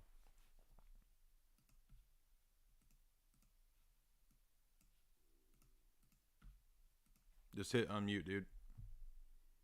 Oh, yeah. I just wanted to add, it reminded me of that passage in John, when Jesus describes Satan as the father of lies. One method that I've come to understand paganism is that they seem to think that the divine is the same realm as the metaphysical, and thereby it's even in the notion of polytheism, the multiple gods, right. A god of light, a god of truth, god of food. Exactly. So there are all these concepts and ideas are treated as if they're divine. So it's like a category error. It is. Yeah. And that's why I think that paganism, why the fathers are able to connect with Satanism, right? Because it's fundamentally a lie. To exactly. deny the truth is a lie in itself. Absolutely. Yeah, I mean, paganism is atheism and or a lie. Exactly. Yeah. And you're right to say that it's a category error, exactly, of basically collapsing anything transcendent into the divine, or anything in the created world is also the divine. So they confuse the created with the uncreated. Yeah, and I think it even makes sense to this strange notion of God. Actually, it's even in Hinduism, like... Yeah, right. Depending on who you're talking to, or who they're talking to, they'll present God as if God is everything, pantheistic, right? Exactly. But then at the same time, he's not. Like, God is everything, and at the same time, God is nothing. Is nothing, right? Yeah, well, and that's why it always ends up. That's why paganism fundamentally, just like that guy that was on here talking about Kabbalah, it fundamentally is the acceptance of contradiction. And when it realizes that, it usually then says, "Oh yeah, but we're relativistic." So it's fundamentally relativistic, so that it can accept contradictions. And then it's a nonsense view. Yeah, I didn't go a further step. I would say actually it's not relativistic in this sense. When you say something is relative, that the truth will be defined from a subjective place, right? So it's from the view of an observer by which you come to the truth. So for example, they say, I like tennis. So it's in reference to me, right? But then when you start presenting relativism as both true and false, because I cannot both like and hate tennis simultaneously. So that contradiction even does not fit in the real definition of what relativism should mean, what relativism is supposed to communicate, right? And so right. Well, I mean subjectivism and or epistemic relativism, or that's what I mean. Moral relativism is what I'm talking about. That's what I'm saying. Yeah. So it seems to me that is that we have these chains of lies, and these lies are presented as true. Right. And so actually it's purely a limbic response, right? It's purely an emotional acceptance. I feel, right? And then I feel is being equated to I know or to I think. Right. And so that so that would be like the summary of that's the critique I would give to, or rather that's what I would warn pagans about, or anyone who is exploring paganism. Right. Yeah, great point. It will not lead you to truth. It will not lead you to God, and it will not create that reconciliation that you're looking from within yourself. Yeah, they're all thinking it's going to create this based, homesteading movement or whatever. Okay, well, that's not synonymous with paganism, and paganism is not actually going to give you that. It's going to give you like demonic possession and chaos. That's what you're going to get with paganism. But great questions there. Eric, what's up, Eric? Hey, hi. I just wanted to just comment on one or two things. This is actually my first time in this space, so okay. I just saw the topic and it interests me a lot, and I decided just to hop on and just listen. So I'm not here to criticize anybody based on what they think. Well, I don't care. You can criticize away, bro. And I'm just gonna read. I mean, since we are all, so I just wanted to read one or two scriptures from the Bible to back my opinion. Okay. So when you read Ephesians 4:17 to 18, this is Paul the apostles. This is a letter to the Ephesians, and he's saying that this I say therefore, and testify in the Lord, that ye henceforth walk not as other Gentiles walk, in the vanity of their mind. Verse 18, having the understanding darkened, being alienated from the life of God through the ignorance that is in them because of the blindness of their heart.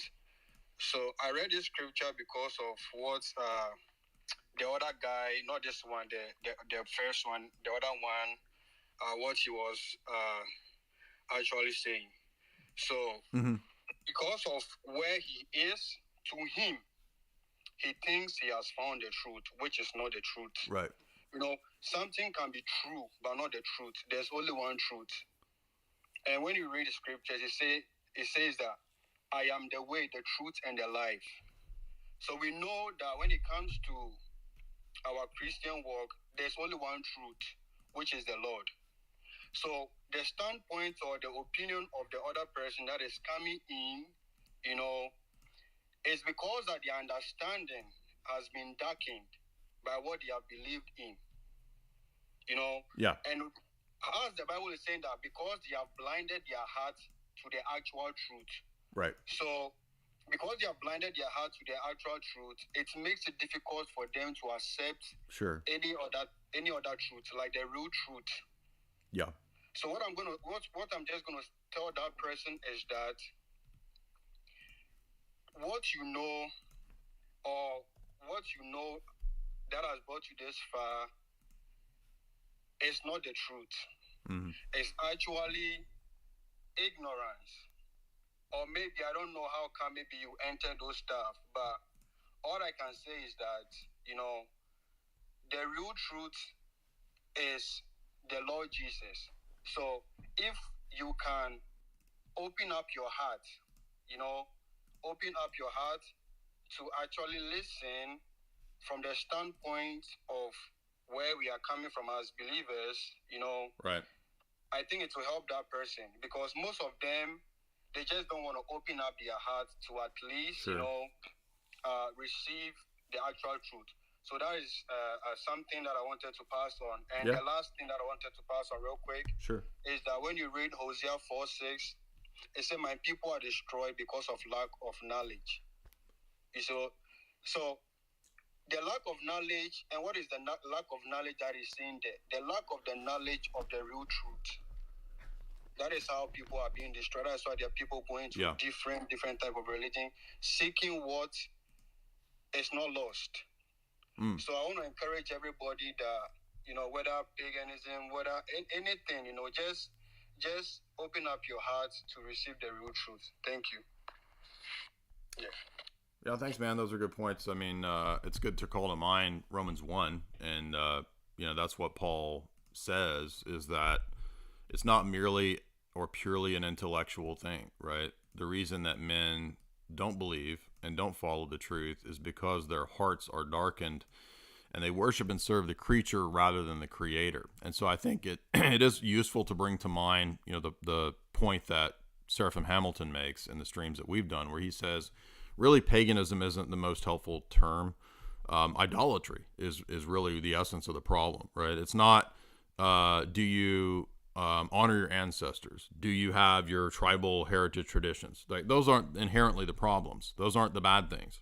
The problem is idolatry, right? Confusing the creature with the creator. That's the problem, and that's the, violation of the Ten Commandments. And if the Ten Commandments don't hold, if they're not what we build our civilization, our society on, then you're subject to brutality. You're subject to degeneracy. And all of these empires become degenerate, and they do become disgusting. Classically, it's well known, and all these pagans are, no, they're not degenerate. Yeah, whatever, dude. Come on. Total nonsense. They do become degenerate. They do become apostate. And they become what Paul says in Romans 1, darkened in their minds and in their hearts.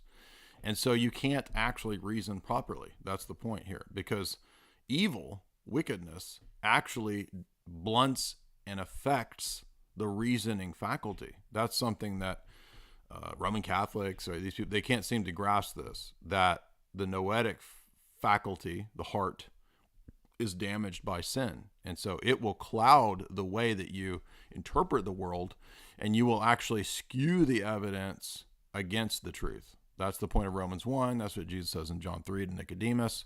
So those are great things to keep in mind, that it's not mainly or primarily just a problem of knowledge or lack of facts or evidences. Man's problem is his heart. Doesn't mean that man is inherently evil. So don't, a lot of the pagans, the people getting into paganism, they're mistaking, right, all of Christianity for weird Protestant aberrations, right? Calvinism or something. Oh, humans are evil, right? We're inherently wicked. Our nature is, we have a sin nature, right? No, we don't say that. That's a bunch of Manichaean nonsense. All right. Ada's room. We got one more person. If this is not a debate, I'm going to head out. Not trying to be rude to you, but what's up, Ada's room? Are you here to debate, or I'll only say for debates? I am purely here to just ask your opinion and get some insight, because I'm not really educated. You guys seem like you know your shit. So I've had this question for a long time, but I didn't know who to ask. I'm just wondering, with the translations in the Bible, and for a very big one being the debate on hell and the different translations and the context that came with the translations and the lost context from these translations, can you explain kind of what was going on, for the people that don't know about what I'm talking about, or just give me more insight into what the debate is about and your opinion on it, actually? Well, I would say, first of all, I don't really think there is a translation issue or problem with the doctrine of hell or Hades. I think in the Orthodox Church tradition, which we're Orthodox here, so that's what we're going to defend, there's a pretty clear doctrine of Hades. For example, Christ, when he died, he descended into Hades and he preached the gospel to the spirits in Hades, Peter says.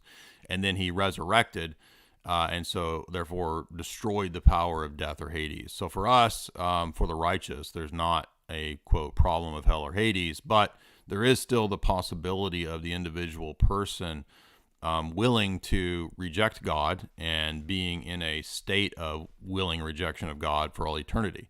So that puts them into a kind of a state where they don't want God or heaven. And so we don't really see it as like a lake of fire, literally per se. Rather, it's not fire or darkness per se. All of those things are images to express that they're still in the presence of God, and it's actually the presence of God that torments the wicked. So just as in this life, both hell and heaven can begin in this life, the wicked, we would say, are already beginning to experience hell by the misery that they experience being wicked people. Their hatred of man, hatred of God, hatred of the world and existence is itself a foretaste of hell. And so the afterlife is really just a further dive into what is already existing in the here and the now. So the analogies we would say that the New Testament uses of outer darkness, of middle of the earth, of lake of fire, those are all images that express in a created way the misery, right? The weeping and the gnashing of teeth that the person wills themselves to be in. So it's not so much that God arbitrarily just sort of throws people into lakes of fire. It's rather that people are willfully rejecting God.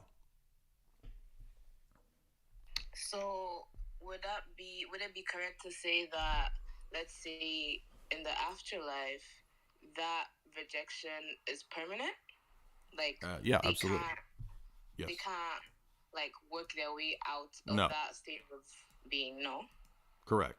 It is permanent. Okay. Yeah, good questions. All right, we've been going for 4 hours. Not trying to be rude, but like I'm exhausted, so I'm gonna have to let you guys go. A lot of fun tonight. Hopefully that dude isn't too mad. It was a fun discussion, so he gave us a little bit of entertainment there. But if you would hit like and share, feel free to clip this. I don't care. You can